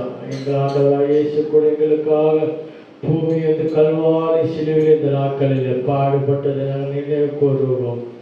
அந்த இரத்தத்தினால் கலையின் பரிசுத்தத்தினால் எங்களை மீட்டு எங்களை தேர்ந்தெடுத்து அவர் பிள்ளையாக இந்த சுதந்திரம் யாருக்கும் கிடைக்காது. இன்னைக்கு அநேக ஆண்டு அறியாத வீட்டில் போய் எவ்வளோ கஷ்டம் எவ்வளோ துன்பம் சாப்பிடல ஒரே சண்டை செஞ்சிடும். ஆனால் கர்த்தர் எங்களை ஒரு குறை இல்லாமல் போஷித்து தொழில்களை கொடுத்து எங்களை மீட்டெடுத்ததினால கிறிஸ்துக்கள் எப்பொழுதும் சந்தோஷமா இருங்கள். நாங்கள் ஆண்டவர்களுக்காக கல்வாரி சிலுவிலே யாவசம் கிறிஸ்துவர்கள் தன் மாம்சத்தை இச்சையும் ஆசைகள் சிலுவிலே அடைந்திருந்தால் பாவத்திலிருந்து மேற்கொண்டு உலகத்தில் இருக்கிற எல்லா ஜனங்களையும் பார்க்கல நாங்கள் ஆபிரகாமுக்குள்ள சகல ஆசீர்வாதங்களினால் எங்களை ஆசீர்வதிப்பேன் என்று ஆபரம் எப்படி தன்னை தன் பிள்ளையை ஒப்பு கொடுத்தது போல் எங்கள் ஆவி ஆத்மா சரீரத்தை ஜீவ பிள்ளையா எங்களை ஒப்பு கொடுக்க வேண்டும் என்று ஆண்டு நாளிலே வார்த்தை மூலம் கேட்டோம். கர்த்தர்களை ஆசீர்வதித்து எங்களை காக்க கடவுள். கர்த்தர் தம்முடைய முகத்தை எங்கள் மேல் பிரகாசிக்க பண்ணி எங்கள் மேல் கிருபையா இருக்க கடவுள். கர்த்தர் முகத்தை எங்களை பிரகாசிக்க பண்ணி எங்களுக்கு சமாதானத்தை கட்டு. நம்முடைய ஆண்டவராக இயேசு கிறிஸ்து கிருபை தேவன் பரிசுத்தன் இயேசு வருகை மட்டும் எங்கள் ஜீவங்களை ஒப்பு கொடுத்த ஆபிரகாமை போல விசுவாசித்து வாழ ஆசீர்வாதத்தை பெற்றுக் கொடுப்போம். ஆசீர்வாதமாய் வாழ எங்கள் அனைவருக்கும் ஆண்டவர் உதவி செய்வாராக. என் ஆத்துமாவே கர்த்தரை ஸ்தோத்திரி, என் முழுமே பரிசுத்த நாமத்தை ஸ்தோத்திரி. என் ஆத்துமாவே கர்த்தரை ஸ்தோத்திரி, அவர் செய்த சகல உபகாரங்களை மறவாதே. ஆமென். அல்லேலூயா.